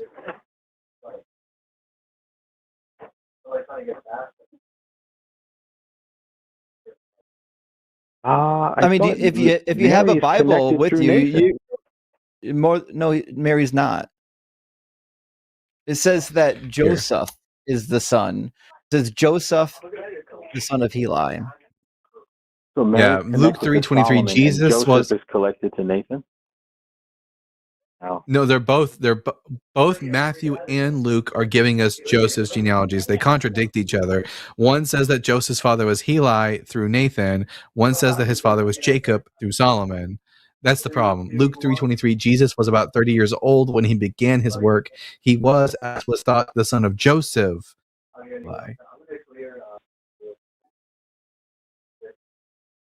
Interesting.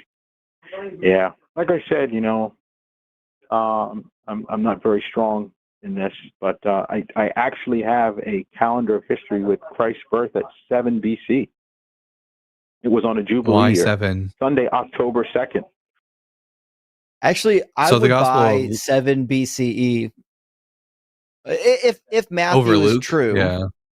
I think 7 BCE would be in accordance with Matthew, because I think if Herod died in 4 BCE, they had to wait in Egypt until he died, which means they were in Egypt prior to 4 BCE. And I think that they were killing all the babies either age 2 or 3. So I think they were in Egypt for about 2 or 3 years waiting for the death of That's Herod. right. That's my particular reading of it. But the problem is Luke disagrees.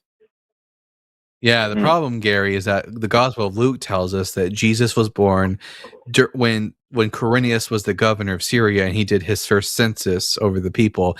That was a decade after Herod the Great's death in 6 CE. Yeah, so, in my humble perspective, I think people who read the Bible, they're going to find apparent contradictions. But if we look deeply enough, I think we'll find points to it. I could write down this contradiction, and maybe I could call back with a potential there isn't anything. So if someone wrote 2 biographies about the Bible guy, me, and one said that I was born in 96 under Clinton and one said I was born in 06 under Bush, is that an apparent contradiction or is that just a contradiction?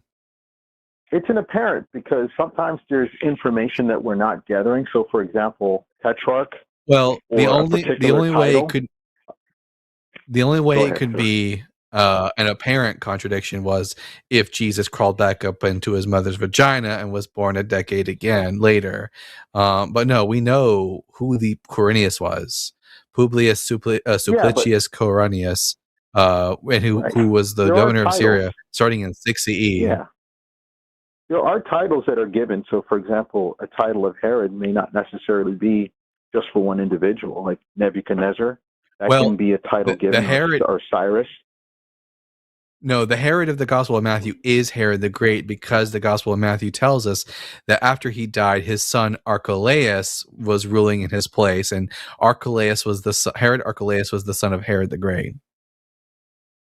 So there's no confusion as to who the Herod of Matthew and the Quirinius of Luke are. I can look that up, and I can always see if there's any addition to that. But yeah, was there another Herod who had a son named Archelaus? No, about this, you said the Corinne ruler during the time of Jesus. That there's a contradiction here. Yes, because Matthew says Jesus was born during the reign of King Herod the Great, and Luke says he was born over a decade later when Quirinius was the governor of Syria. Quirinius was only ever the governor of Syria starting in 6 CE. Yeah. Like, the only reason Quirinius is governor in the first place is because of Herod's death. That's why he was implemented as governor of Syria, and why taxation took place. I just don't know it off the top of my head. But here's the thing: if I got an answer, it probably wouldn't change. You'd be like, "Well, there's another 50 other apparent contradictions or wrong." Well, 5 is an answer to what is 2 plus 2, but just because you can find an answer doesn't mean the answer is accurate or true. If you don't have any data to support your position, then we don't have any data to support the fact that Quirinius was a governor of Syria at any other time other than starting at 6 CE. There's nothing. Yeah, I'll definitely get back to you on that. That's a very good point. And, I think it's excellent that you guys have such great understanding that I need to do my homework to get back to you guys. I really appreciate you bringing that up. It's very humbling. We don't get to talk to too many King James onlyists, so I maybe I'll take this opportunity to ask you a question, which is in Deuteronomy 8:9 in the King James Bible, when it's describing the land, it says, "A land whose stones are iron and whose out of hills thou may dig brass." Do you see the problem with that statement in the King James Bible? No, not at all. But the problem is you can't dig brass. Brass is an alloy. It's made for mixing copper and zinc. You can't dig for it. I understand what you're saying, but God calls it the land of milk and honey. He also uses language that is not to be taken literally. So, for example, he said, "I brought you out of the land of Egypt." Just because you don't like what the words mean, don't mean that they're not literal. We certainly know when an idiom is being employed or when a metaphor is being employed, and this is not one of those cases. No. This is just an not, error on the part. This is just an error on the part of the King James translators. In fact, as it turns out, they didn't even have the ability to get brass because they didn't know how to make brass until 500 BCE. So 1,000 years after Moses would have wrote this is when they actually discovered when brass could become a thing. So not only does it not fit the translation properly, it just wasn't something that could have been known at the time of Moses. It'd be anachronistic at best. I appreciate what you're saying, but just know that if you look at the context, it says a land of wheat and barley, vines and fig trees. These are all pictures of salvation, right? And then it says a land wherein thou shalt eat bread without They're not scarceness. pictures of salvation. They're pictures of abundance. Yeah, exactly. And the opposite is a land whose stones, which would be a picture of people, iron, which means no life. And no, these are not metaphors. Brass, which is also these are not metaphors. No life. These are not metaphors. They are. They are. No, they're not. That's why he says in verse 10, you shall eat your fill and bless the Lord your God with the good. No, verse 10 tells you exactly what it's about. He says, you shall eat your fill and bless the Lord your God for the good land that he has given you. You're not eating your fill of metaphorical imageries. They're eating their fill of what's actually in there, the pomegranates, the olive oil, the honey, all that stuff. The passage is clearly not a metaphor. It's a description of, he's certainly not talking about heaven. Oh, 1,000%. He says the land, a land where you may eat bread without scarcity and will have nothing lacking. This is the land that was promised to their forefathers. This is clearly the promised land, not heaven. Well, that's the point. A lot of people think the end goal is to have a physical land, and no, it's New Jerusalem. That's why the Bible is a complete book. That's not at all the case. The Hebrew Bible pictures a physical Jerusalem and a physical king on a physical throne in a physical land, which is quite clear. Right. Ezekiel tells you exactly that. 36 and 37 tells you. In 37:24, he says, my servant David will be king over them, and they shall have one shepherd. Right. They shall follow my ordinances and be careful to observe my statutes.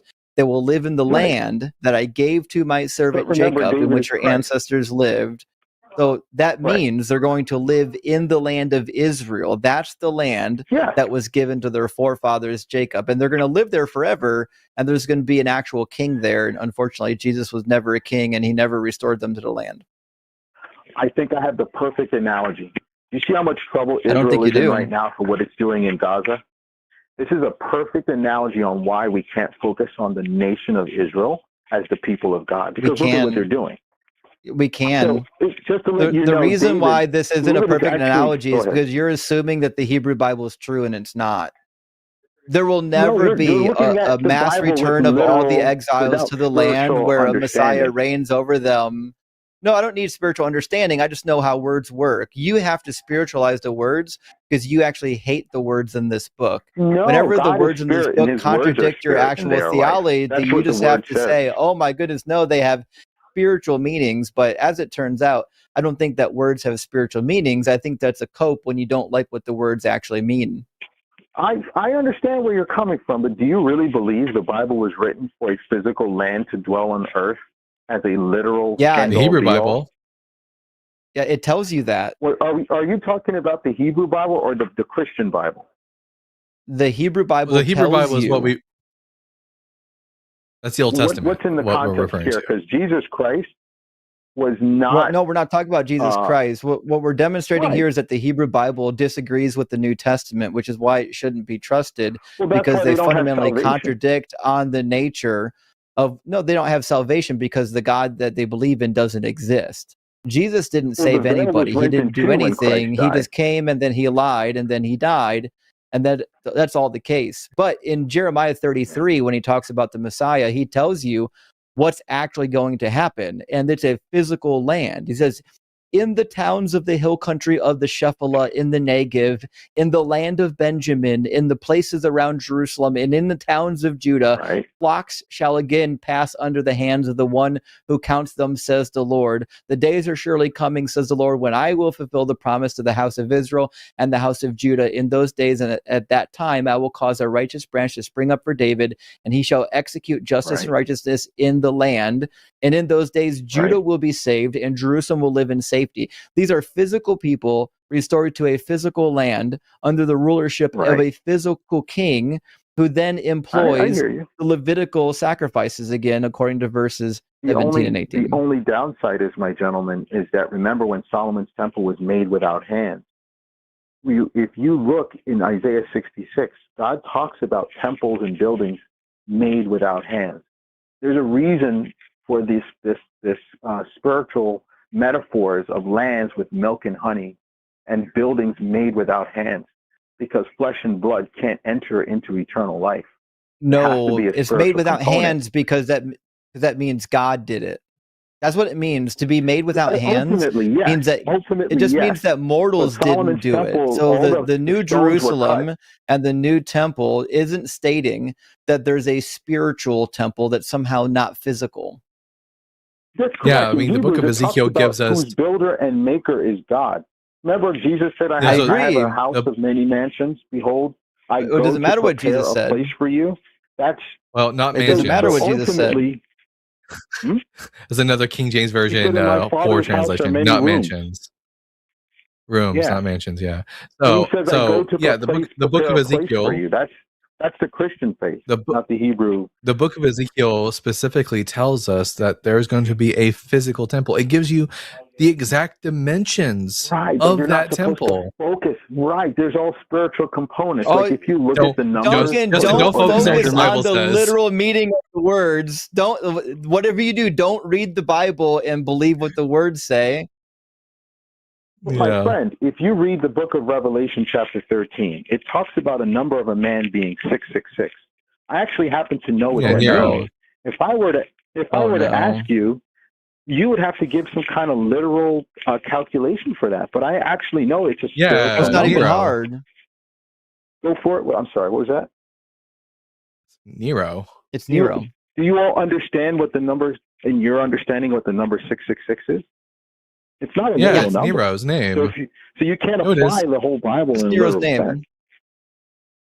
So in Gematria, in Gematria, if you take Nero Caesar's name, Neron Kaiser, it equals 666 in Gematria, which is why in the Latin, some Latin manuscripts, you'll see 616 because an alternative spelling of Neron Kaiser being Nero Kaiser equals 616. Yeah, it's absolutely a real number. It's a coded reference. But I'm talking about Nero the Caesar. Bible's definition of the number 666. I know you're bringing that gentleman's name in, but the Bible actually defines what the number 666 represents.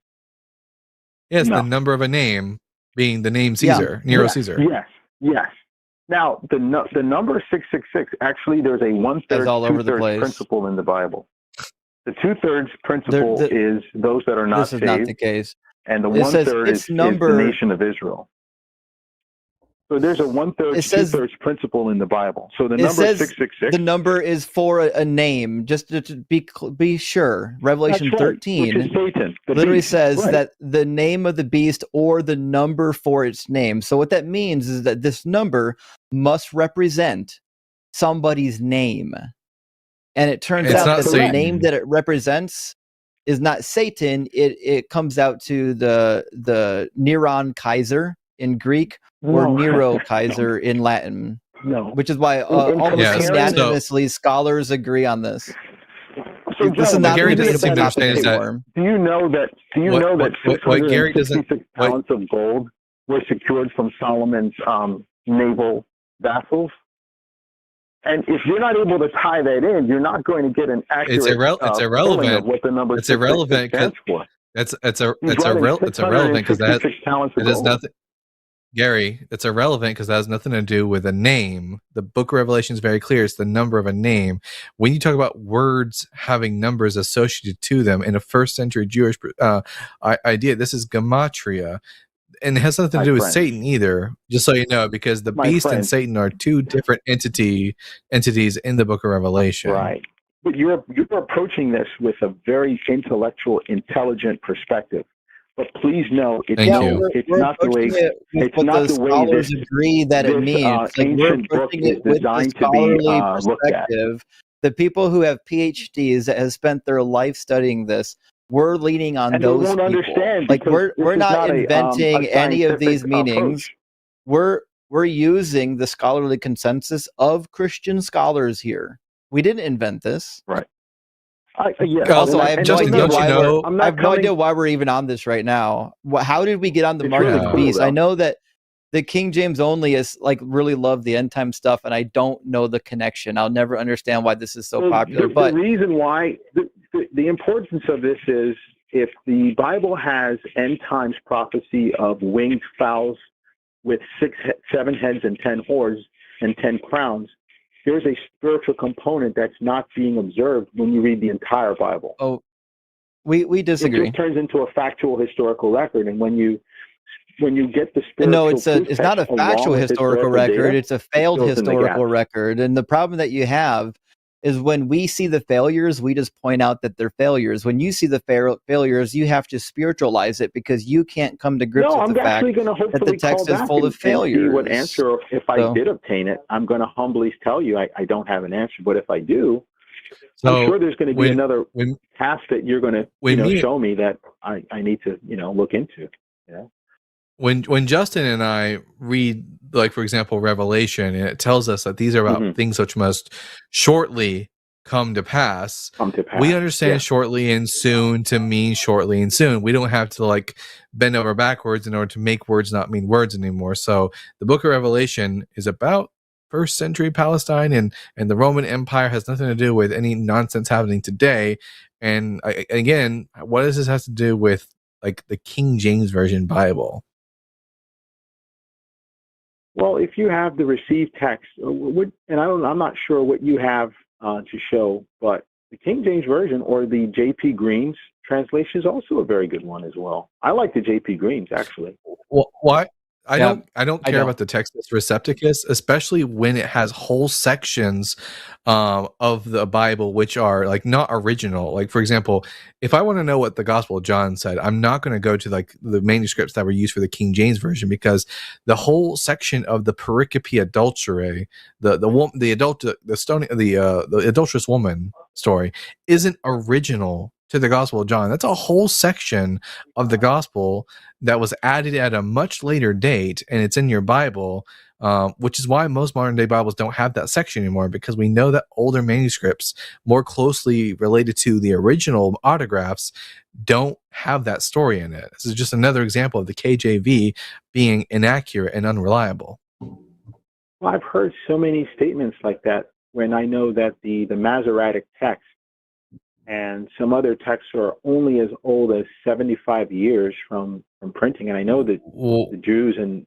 a lot of folks protected a lot of these. Why are we talking about the Masoretic text when we're referring to John chapter 8? The Masoretic text is specifically the Hebrew Bible, has no bearing on what is and isn't found in John chapter 8. Well, the Masoretes also translated the New Testament as well. No, they didn't. No, they didn't. The Masoretes were Jews. At least the New Testament? No, they're Hebrew scribes. They add vowel pointers to the old Hebrew manuscripts. They have nothing to do with the New Testament. They had nothing to do with the New Testament manuscripts whatsoever. No. Not even close. They would have repudiated the writings of the New Testament. But listen, Gary, we had a good time talking to you. Unfortunately, I think we're going to run out of time if we don't move on. Thanks very much. But it was an interesting parade of topics. Thanks for coming up, man. I like the 666 stuff. Thanks for your time, gentlemen. Great New Year. Cheers. Wow, struggling to stay on topic, but we covered some ground there. It was a good time. Friends, thank you so much for being here. As we said, we're going to be reading all super chats at the end of the show that's over $5. So get your super chats in, and Duncan and I will be interacting with those here in a little bit. We are going to take I don't know how much time we've got left to take calls. Arden, how many calls do you think we can take here? I'm thinking 2 more. So, if you want to pick between the atheist and the agnostic on the line, and then we'll take Vadim. And I think that'll be it. So whichever between Eric and Tom you prefer, and then we'll have our screener talk to the rest. Okay, so I think what I'd like to do, because it looks like the theist wants to talk about the afterlife. That'll give us a little bit of a break from boring everybody with the Bible. So let's take Vadim, and then we'll take Tom. Sorry, Eric, I would love to talk about the scientific explanation for Jesus' birth, but you're an agnostic. You're not a real Christian. So I don't think this is all that relevant to you. And the theist on the line, Vadim, looks like they actually believe in the topic that they're calling in for. So we're going to grab them first. Vadim, welcome in. You're talking to Duncan and Justin on the line, and you want to talk about the afterlife. Can you give some specifics about like what proposition you want to address? Hi. Yes. I basically just wanted to have a discussion about belief in the afterlife, and why different cultures believe what they believe about the afterlife. Well, what do you believe about the afterlife? I'm sorry. So what do you believe about the afterlife? That's a good question. I think lately, I don't know. I have moments in my life where sometimes I'll believe in an afterlife, and sometimes I won't be convinced. Like, I've seen things in my life, I've experienced some things that I, of course, can't really explain to you through like a materialistic kind of lens, like a natural lens. And that has led me to my beliefs about, there may be, in my eyes, there seems to be more of a chance of there being an afterlife than there isn't. Can you give us maybe the explanation on how you came up with that calculus? Just based on, and this may not be considered to be like 100% authentic, but I was more of like experience. Experience. Are you? I guess sorry, it doesn't are you help asking me. like If specifically what I said experience? I believe it's more likely than not that the Loch Ness monster exists, and I said my reasoning, my calculus is based on experience, does that give you the information you need? No. That doesn't give you the information that you need. No, absolutely Right. not. So that's what we're trying to get from you, right? Like, how did you come to this conclusion? Like, if you had an experience, maybe you can tell us about your experience, and then that would, Sure. lend itself into the conversation a little bit better. Absolutely. I guess you would say not too far off what you hear from other people when you think, when someone brings up something like paranormal activity, like seeing things move, watching things move, very odd things like footsteps in very small enclosed spaces. Now, obviously, like these things can be written off as perhaps hallucination, but I have no reason to believe that I'd be hallucinating or that I have been hallucinating. And this includes, I've spent a lot of time with like psychiatrists and therapists and things like that, because of my, my mental health conditions. And I don't have, from what I understand, any mental health conditions that would lead me to hallucinate.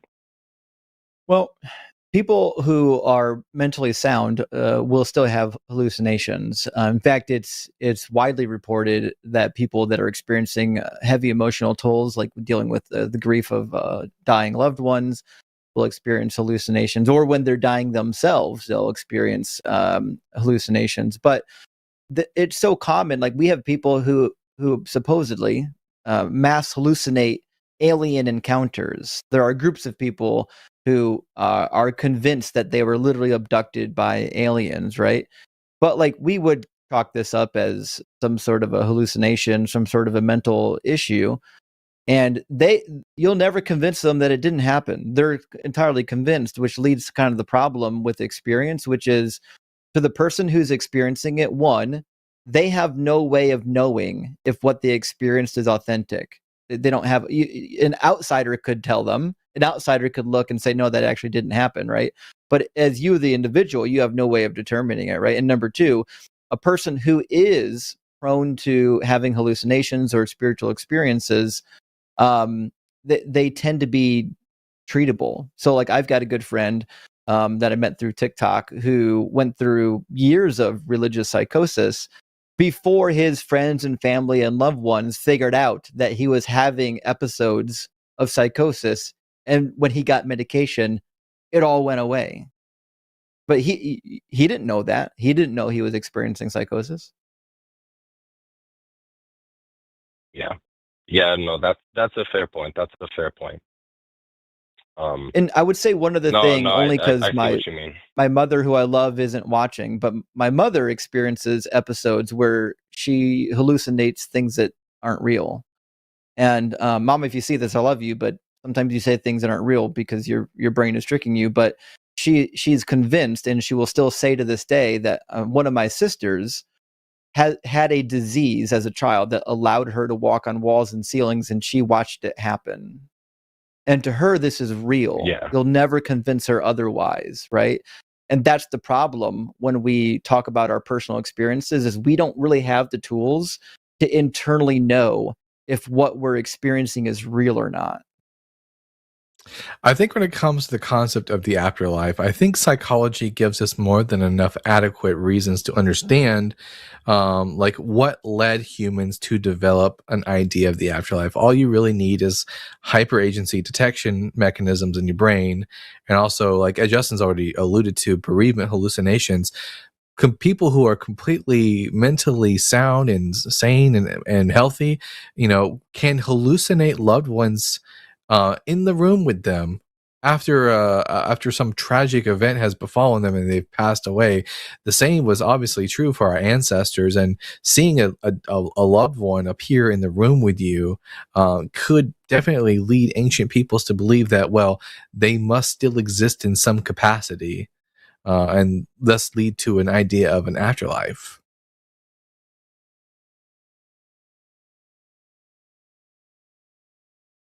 Yeah, I think I understand. Yeah, I'm not gonna lie. I grew up with a lot of superstitions. If I grew up with a lot of so this is a little bit hard to kind of, how do I say, conceptualize.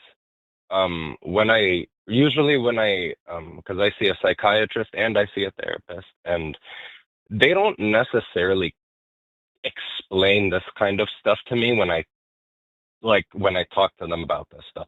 They just acknowledge it, and then it's something that kind of moves on. It's like nobody, you know what I mean? I wasn't told that I was like hallucinating or anything, or that maybe it could have been hallucinations, but I wasn't certainly told when any you of grow this up in stuff it. When you grow up in an environment that fosters this sort of mindset, it can be harder to break. I grew up in a evangelical Christian background, specifically like very similar to like a Pentecostal background. The idea of people seeing Jesus and having mystical experiences was something common, but it turned out that there were physical things that people were doing that could activate these experiences, like praying, chanting, fasting. These can all be triggers for mystical experiences that that trigger the brain to enter into these alternate states. And when you grow up in an environment that fosters, like that confirms you in these beliefs, then yeah, it can be more difficult to throw off and to think otherwise. But we do have a thorough explanation. Like, none of these things are mysterious for us anymore. from a scientific perspective.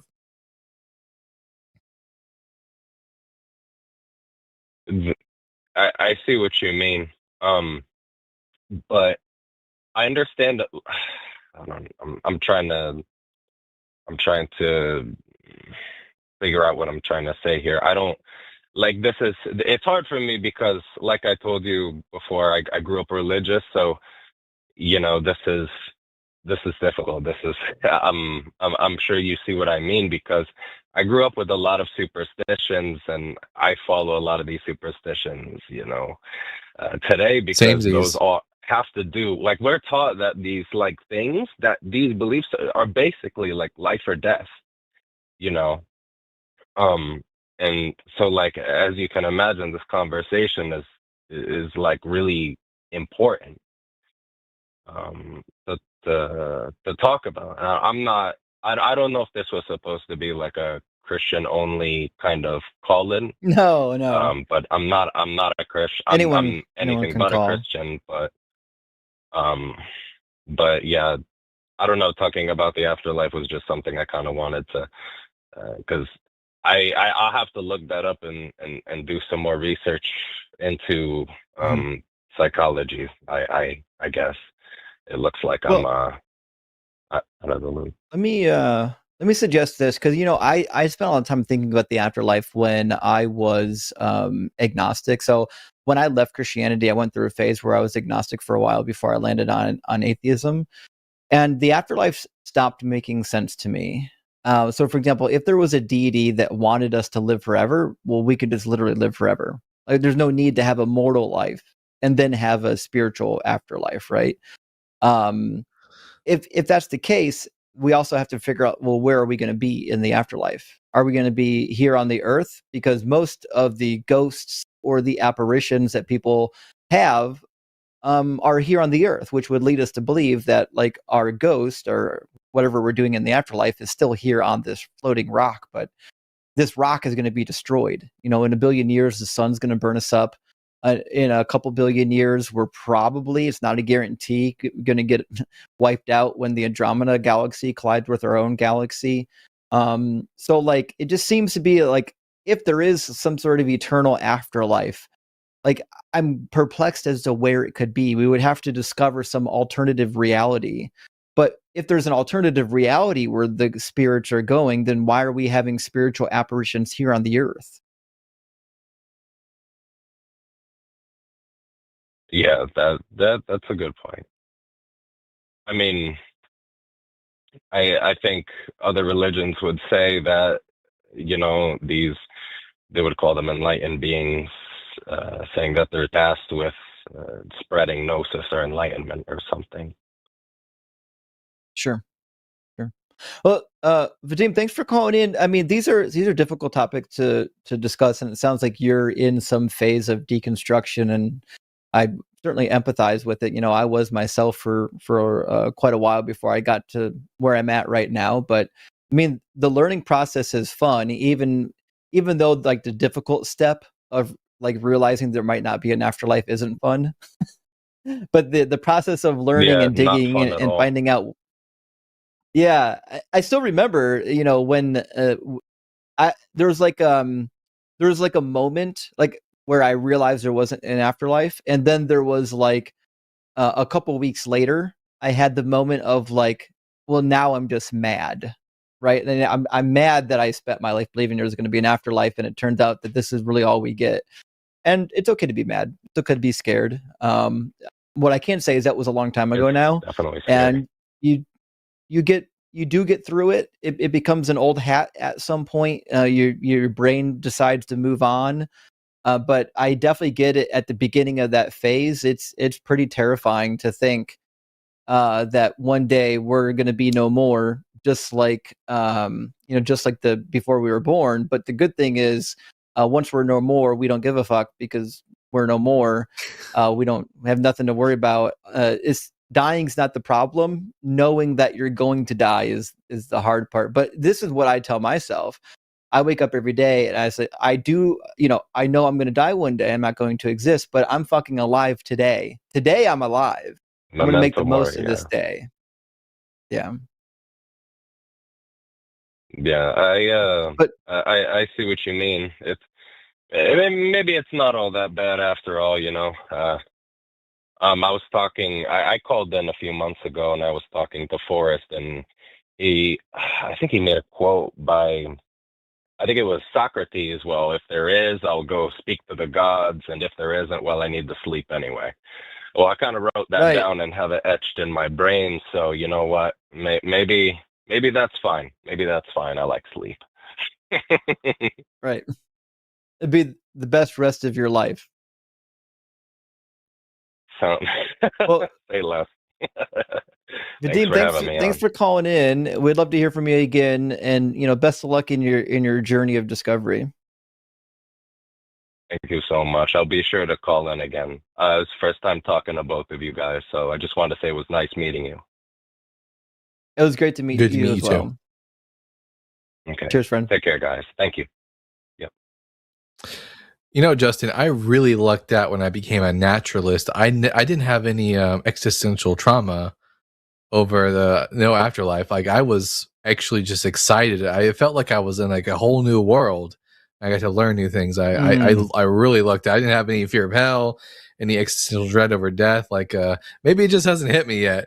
But it's been a few years. I don't think it's going to. Maybe when I'm 80. I don't know.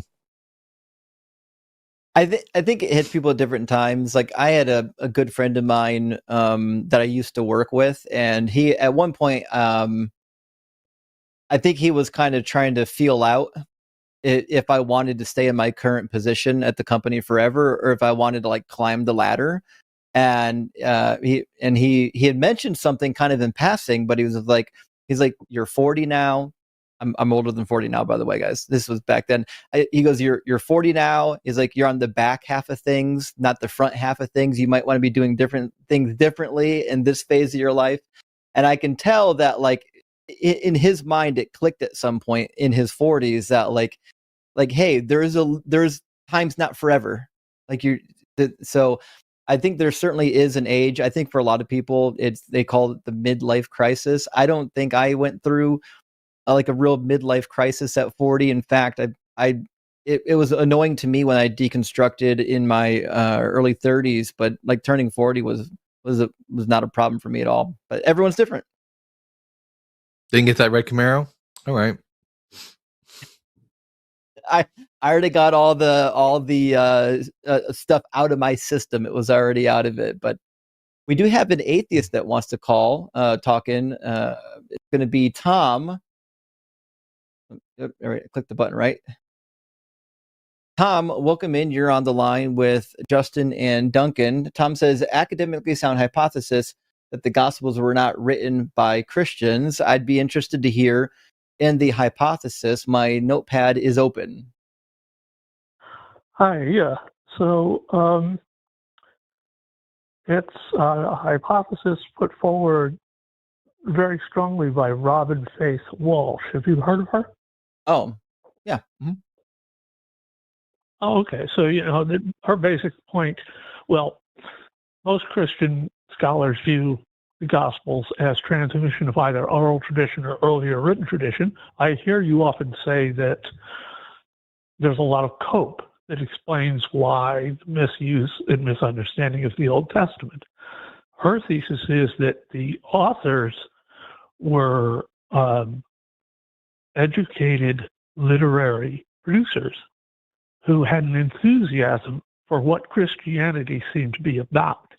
And so as largely as a literary or academic or intellectual exercise, wrote the Gospels. And I think that does a lot to explain the ignorance of the Hebrew Bible, the ignorance of geography, the highly structured Gospels such as Mark, and why then there were successors, Luke, who even expanded into Acts, then Matthew and John. It was a literary exchange. Mm-hmm. I would say that the idea that the gospel authors were educated isn't necessarily means that they're not Christians. They could just be Christians who were literally trained, and therefore, we do have some evidence that the author of the Gospel of Mark is basing his written gospel off of like the Homeric epics, for example. But that doesn't mean he doesn't believe in the content of the gospel. I mean, the whole point of the book of John tells us that the whole reason it was written so that you might believe that Jesus was the Son of God. And Paul was definitely a Christian. I take your point about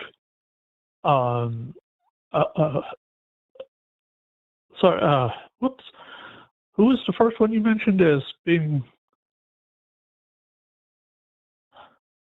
I'm sorry, I lost your first point. As opposed to John, Mark. Right. So she's not arguing that they're not Christians. She is arguing that they were not necessarily Christian, or that they might have been dilettante Christians, as opposed to Christians who were now eating adult food. You know, the idea if you start, there's Christians who are eating, young Christians, older Christians. That they were fresh. So were these people does she propose that these people who were writing the Gospels believed that Jesus was the Messiah? Not necessarily. Her major point is that viewing the authors of the Gospels as mere members of the Christian community who are merely transmitting, acting as conduits for earlier oral or written tradition is not the correct way to view them. That they should be viewed as what she calls elite literary producers. They might have been Christian, but they were not necessarily. And she points out several other writers of the same period who wrote about other religions, even though they were not members of those religions, and wrote about them in depth and in detail. So you mentioned Homer. Yes, absolutely. Homer was an influence. But it doesn't mean that... But the Gospel of John tells you why... Yeah. But the Gospel of John tells you explicitly why the text was written. They give you the motive for why they're writing this book. Yes. Specifically, but that's the difference. So that you could John believe that he was the Son of God. Right, but you mentioned Homer. Now, John, so Homer is a genuine influence, she thinks, and I would agree. But with John saying that this is written so you will know, could be because the person writing John is a genuine esoteric Christian, or it could be because that is the position, the pose, the stance, the conceit that the author of John is taking. Well, I could say the same is true for the author of the Gospel of Matthew. Like, why do you think Matthew spends a great bit of time, poorly doing so, but quoting the Hebrew Bible? He does it because, again, this is an exercise. She contends this is an exercise of an elite producer who is writing about Christianity. But as an elite producer writing about Christianity, as opposed to an in-deep Christian, they only have a superficial familiarity with the Hebrew Bible. The author of the Gospel of Matthew makes the claim. Yeah, the author of Matthew makes the claim that X, Y, and Z event happened in order to fulfill which was written by the prophet. That strikes me as someone writing who, even though they don't necessarily know the actual interpretation of the Hebrew Bible, they believe that what they're writing was in fact the fulfillment of prophecy. Right, but again, Homer makes claims that such and such happened because it was the will of the gods. Analogously, the author of Matthew is claiming such and such happened because of X in the Hebrew Bible. It doesn't necessarily imply that the author of Matthew actually believed that to be true. Again, her point is that this can... Well, Matthew called him the Messiah. Is not the genre of a Christian writer. This genre is a genre of it's not. It's not like Yeah, to Justin's point, it's not like it's just the people in the narrative who are referring to Jesus as the Christ. The opening line of the Gospel of Mark, for example, is the beginning of the Gospel of Jesus Christ. It tells us, it calls the narrative author is referring to him as the Christ. Yes, and if you view it purely internally, that would eliminate Walsh's hypothesis, her thesis.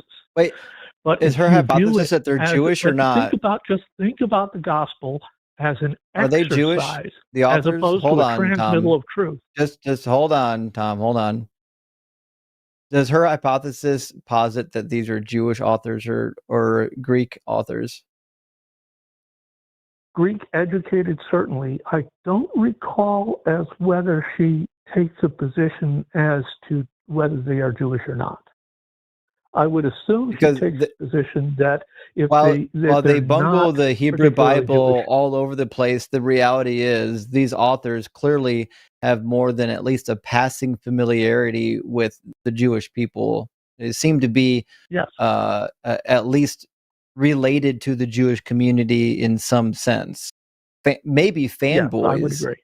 But there's a lot of stuff in the Gospels and in the Book of Acts that would lead us to believe that who's ever writing these Gospels are part of the Christian movement, and possibly maybe even Jewish. Like Matthew appears to be maybe even a marginal Jew.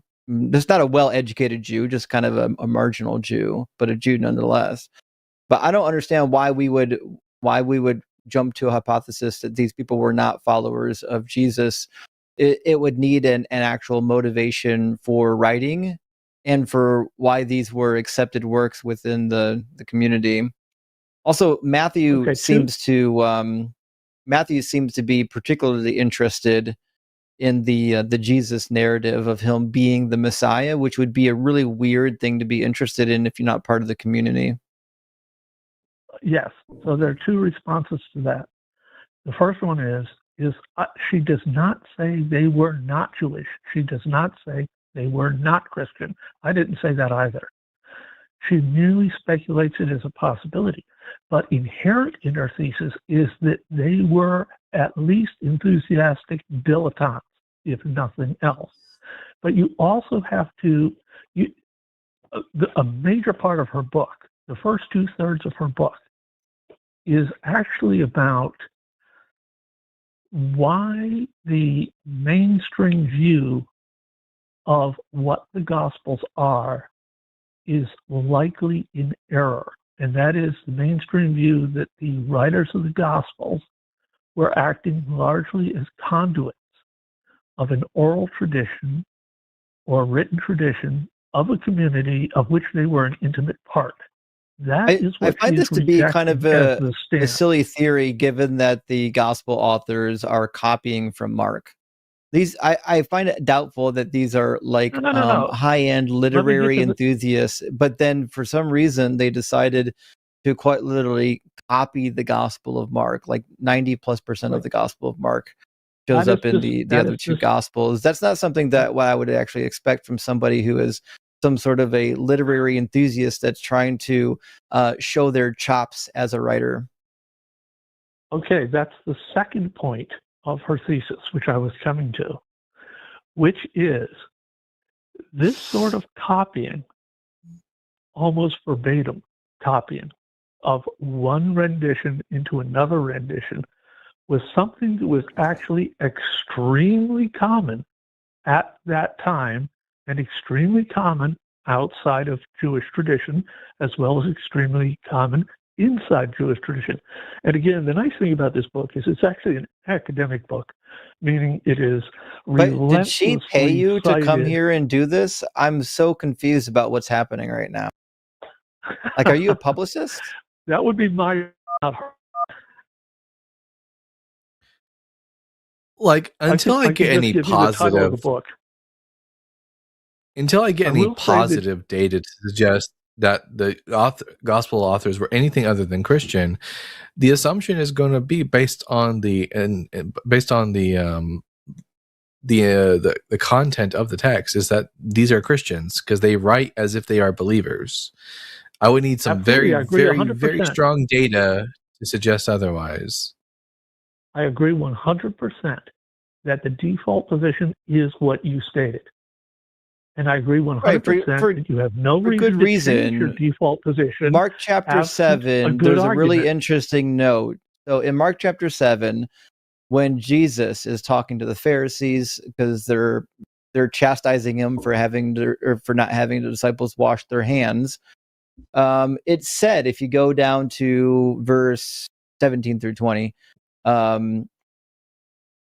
talks about how it's not what goes into your mouth, but what comes out of your mouth that makes you unclean. And he says, since it enters the heart, but not the stomach, and it goes out to the sewer. And then Mark has a parenthetical comment, says, thus he declared all foods clean.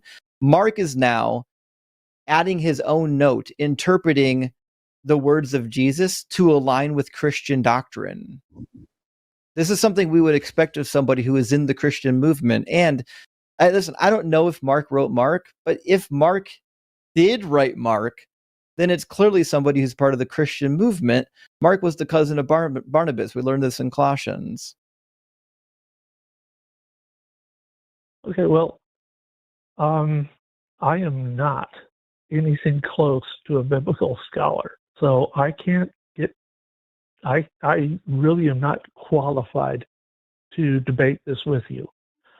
I did find the book fascinating. I will note that it is a peer-reviewed, meaning by peer-reviewed, I mean Christian scholars. Peer-reviewed scholarly work. So I mean, to be sure, throw it out as a fringe book theory. Isn't peer-reviewed. So a peer-reviewed in like the academic world means that you published it typically in a journal or at a conference, and then your peers actually reviewed it. Like just publishing a book doesn't mean it's peer-reviewed. Now, it might be possible that somebody has the motivation to read the book and then write something against it, but it's not quite the same thing as being peer-reviewed. I mean, if that was the case, then every public writing would be peer-reviewed. Justin, I know what peer-reviewed means. Okay? I don't know the Bible well, but I do know what peer-reviewed. What I can say is, go back to, I am not qualified to debate. I am not in any way. However, I'll just leave it with that. This is the book is The Origins of Early Christian Literature by Robin Faith Walsh, which you can get via interlibrary loan, but on the other hand, it's actually quite affordable. It's about in the same price range. Tom, what are you doing right now? Who paid you to do this? We don't do free clout here, Tom.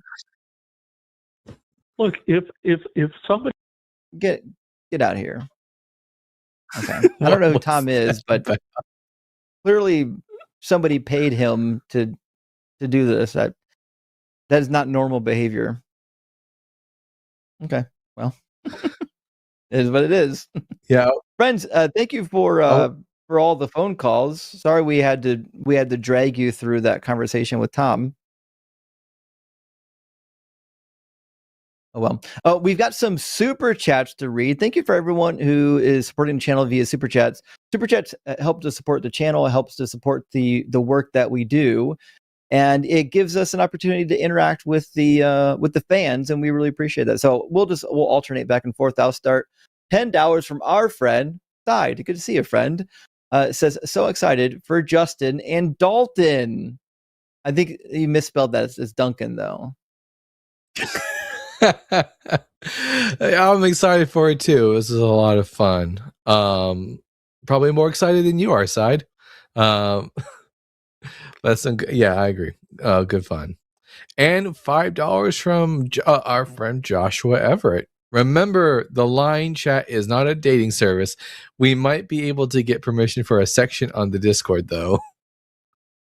Oh, snap. Okay. All right. Atheist meat. Fair enough. $5 from Storm Chaser. Storm Chaser Noah says, your kitty looks like they have 9 lives. Say hello to the fuzzballs for me. I will definitely do that. And I think the joke here is that the German 9 means no lives. I mean, they're bored. Are you saying my cats are bored? Listen, this is an affront to all cat owners.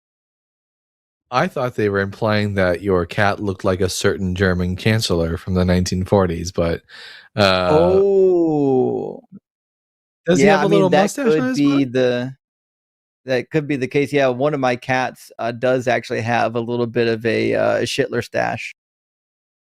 Okay, it's Charlie Chaplin. He looks like Charlie Chaplin. That's the official line. There it is. It's Charlie Chaplin.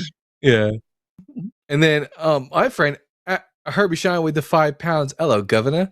It doesn't seem quite right to see you both the same size on screen. I'm used to one of you in a mini box to the other on screen. Hashtag rock hard for Doug, Justin, and Duncan. Yeah, it is weird. We are right now. We are equals. That is the case. It's been fantastic. I think we had a blast tonight. At least I did. Mm-hmm. 499 from AR. Good to see you, friend. Says, oh, hell yeah. The line just got Justin and Duncan. Doug compels me to support. Well, thank you so much, AR. I really appreciate that. And $5 from Philo. God is so omniscient that he doesn't know what it would take to get me to believe he exists. This is so true, because if your God is all-knowing and all-powerful, he knows what will convince me, and he's powerful enough to do it without obstructing my free will.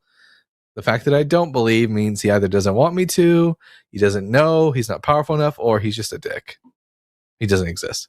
I mean, that last option seems the most plausible.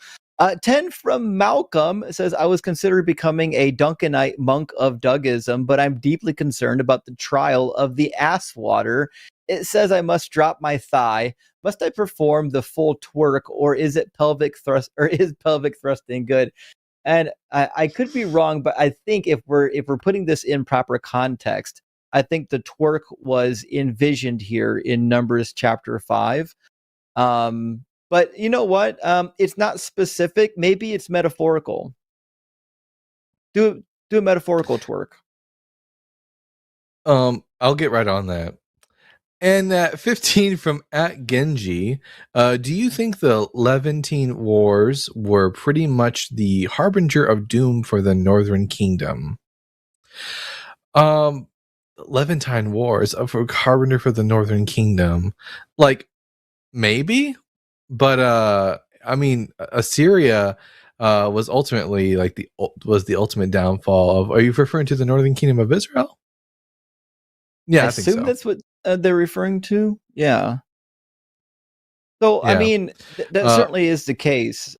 I mean, the Neo-Assyrian army was determined to conquer as much of the world as possible for their god Ashur, who this is why they had one of the first standing armies in all of histories, because they had a theological motive from their god that demanded them to conquer. And so they did. They had a full standing army all year round. And if that's your neighbor is that guy, yeah, I mean, you're done. Yeah, I mean, the authors of the Proto-Isaiah, the prophet Isaiah, obviously knew that Assyria is wiping out all these nations, and it's probably going to spell doom for the Northern Kingdom. So they were able to see it as a harbinger of bad things to come. So why not?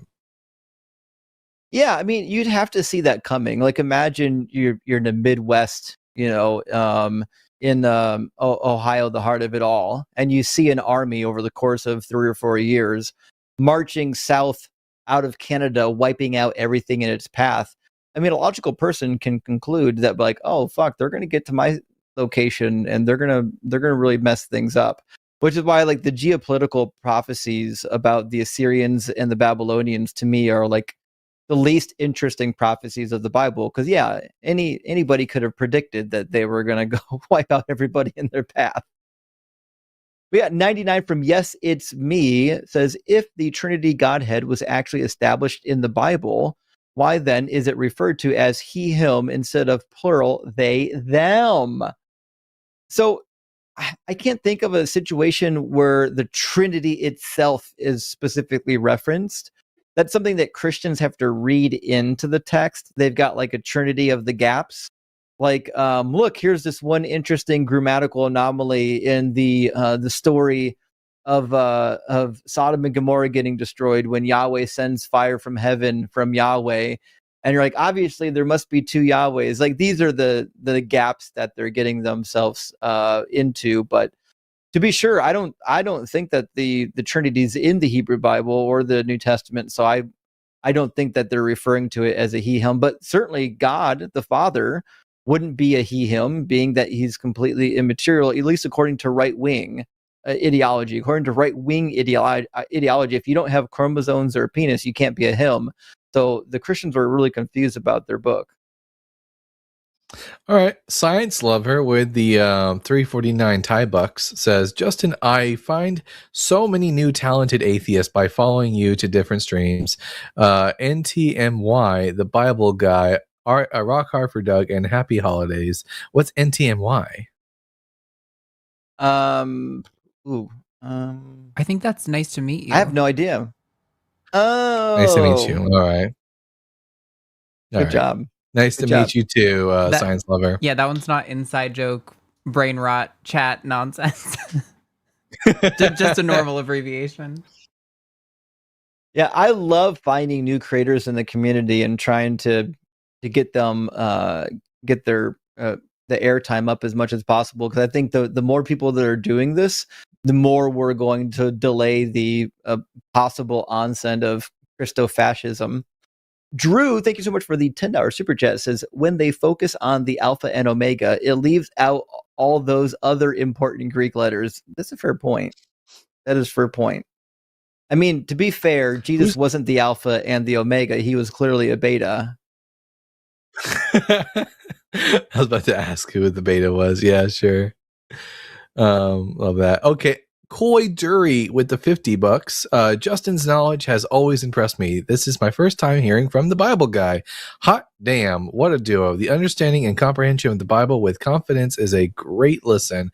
Now I need a sandwich with follow Gia. Wait, yeah, that's the true Trinity. That's unstoppable. Indeed, Dalton Duncan cooks on the Bible. Why I love having the stream with him.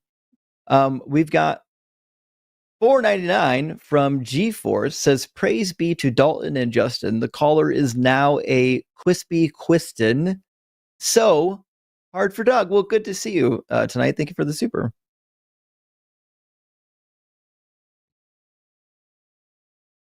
And $9.99 from Milf Wrangler. Glad to see D Money getting in on the line. Favorite duo for some time. We are a powerful duo, that's for sure.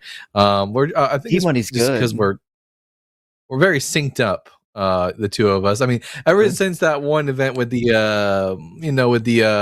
the annotated Bible, we've just been synced up ever since then. It's funny because I can see like where your arguments are going, and it gets me excited because I'm like, oh, I know Dalton's about to go cook him on this, and it's fantastic. Yeah. $9.99 from Gates of Delirium says, we have the power of the internet in our pockets. Gary, how is a Motel 6 Bible more accessible? Oh, so true. It's crazy that the King James only movement is still a thing in 2025. It's painful. Yeah. And then Empress Lizard with the $5 met a guy today that didn't push Santa much on his kids, because if they get older and find out Santa isn't real, then what might they think about Jesus? I do hear about this a lot from kids who end up questioning Jesus because they find out Santa's not real. And as Justin and I like to point out quite often, there really isn't that big of a difference between the two. Agreed. As we'll be talking about that again soon. $10 from Game Master Flash. Good to see it. Says, Duncan looking sharp with the fresh cut. Keep cooking, Justin. Rock hard for Doug. Simply Wet for Sharon. My favorite Bible debunking super team. Well, thank you. I do love that Dalton and I really have a Bible bash tag team situation. It's a ton of fun. It's so unfair for whoever comes up. Okay, and a good question with the $10. When I'm sleep deprived, I lose thought depth, speed, and stamina, and coffee only helps with stamina. Sound evaluation of complex consequences drops big time, resulting in childish mistakes. Yeah,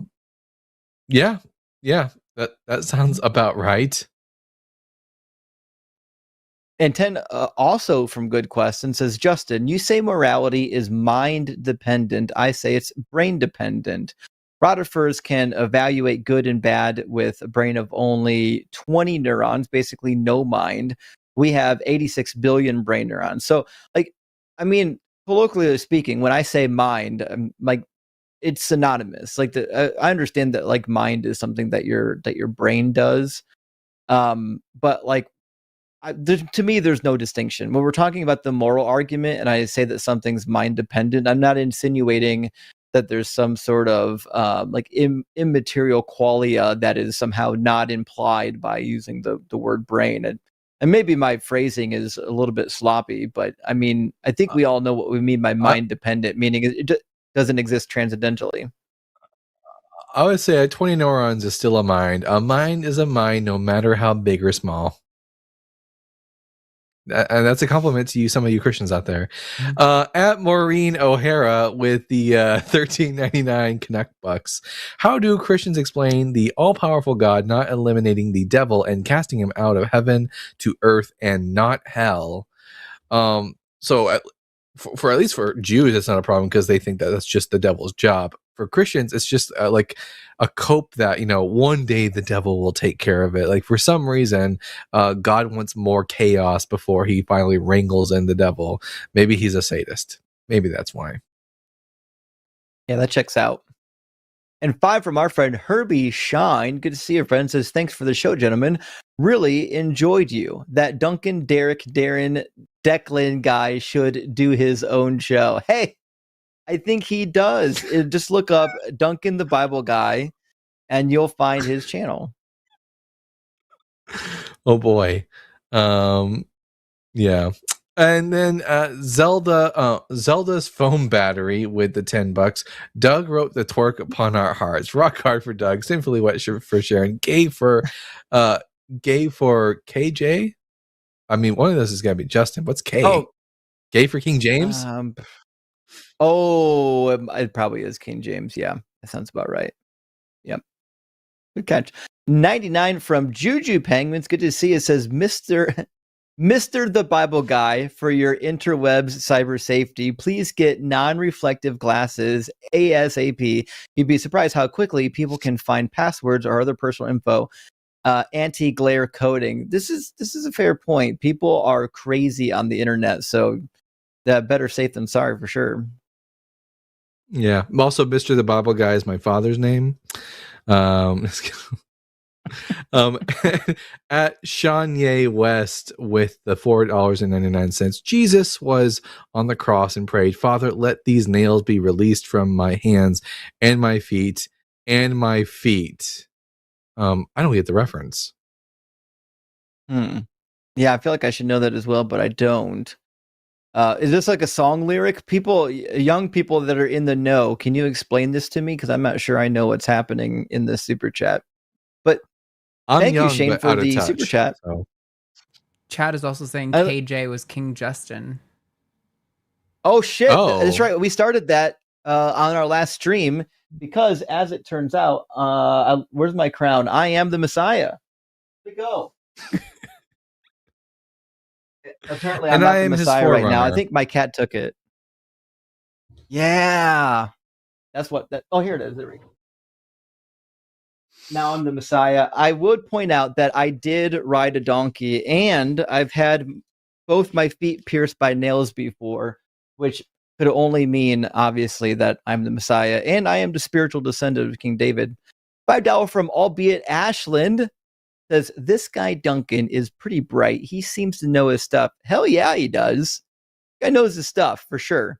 This is not a fly-by-night anti-apologist debater here. This is a guy who spent time studying.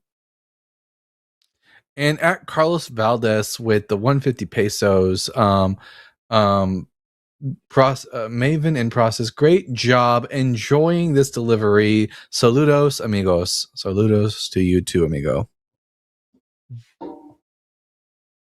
And $10 from Steven says, why stop at a Trinity? Why not the Quinity, Father, Son, Holy Spirit, Hype Man, and Manic Pixie Dream Girl? Listen, I could swing that. I mean, maybe as long as the other members of the Trinity weren't like fighting amongst themselves and started a schism, but maybe we can work that out. And then at $5 from Joshua Everett again, learning Santa wasn't real was exactly what started my deconstruction from Mormonism. Well, we'll see. Look, Josh was one of those kids. Exactly. I'm happy that you learned Santa wasn't real, Josh. And $5 from Barbara says, mind over matter. If you don't mind, it doesn't matter. Classic. We used to say that. This was the unfortunate thing that my wrestling coach would shout at people when like they're doing push-ups for the 1000th time and the kids are ready to give up. He would just shout that repeatedly because somehow that makes them work harder. I don't know. I don't know if that's the way it works.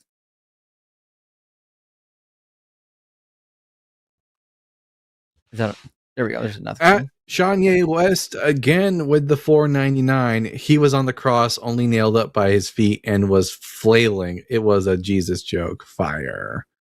But his hands were crucified. His hands were nailed too.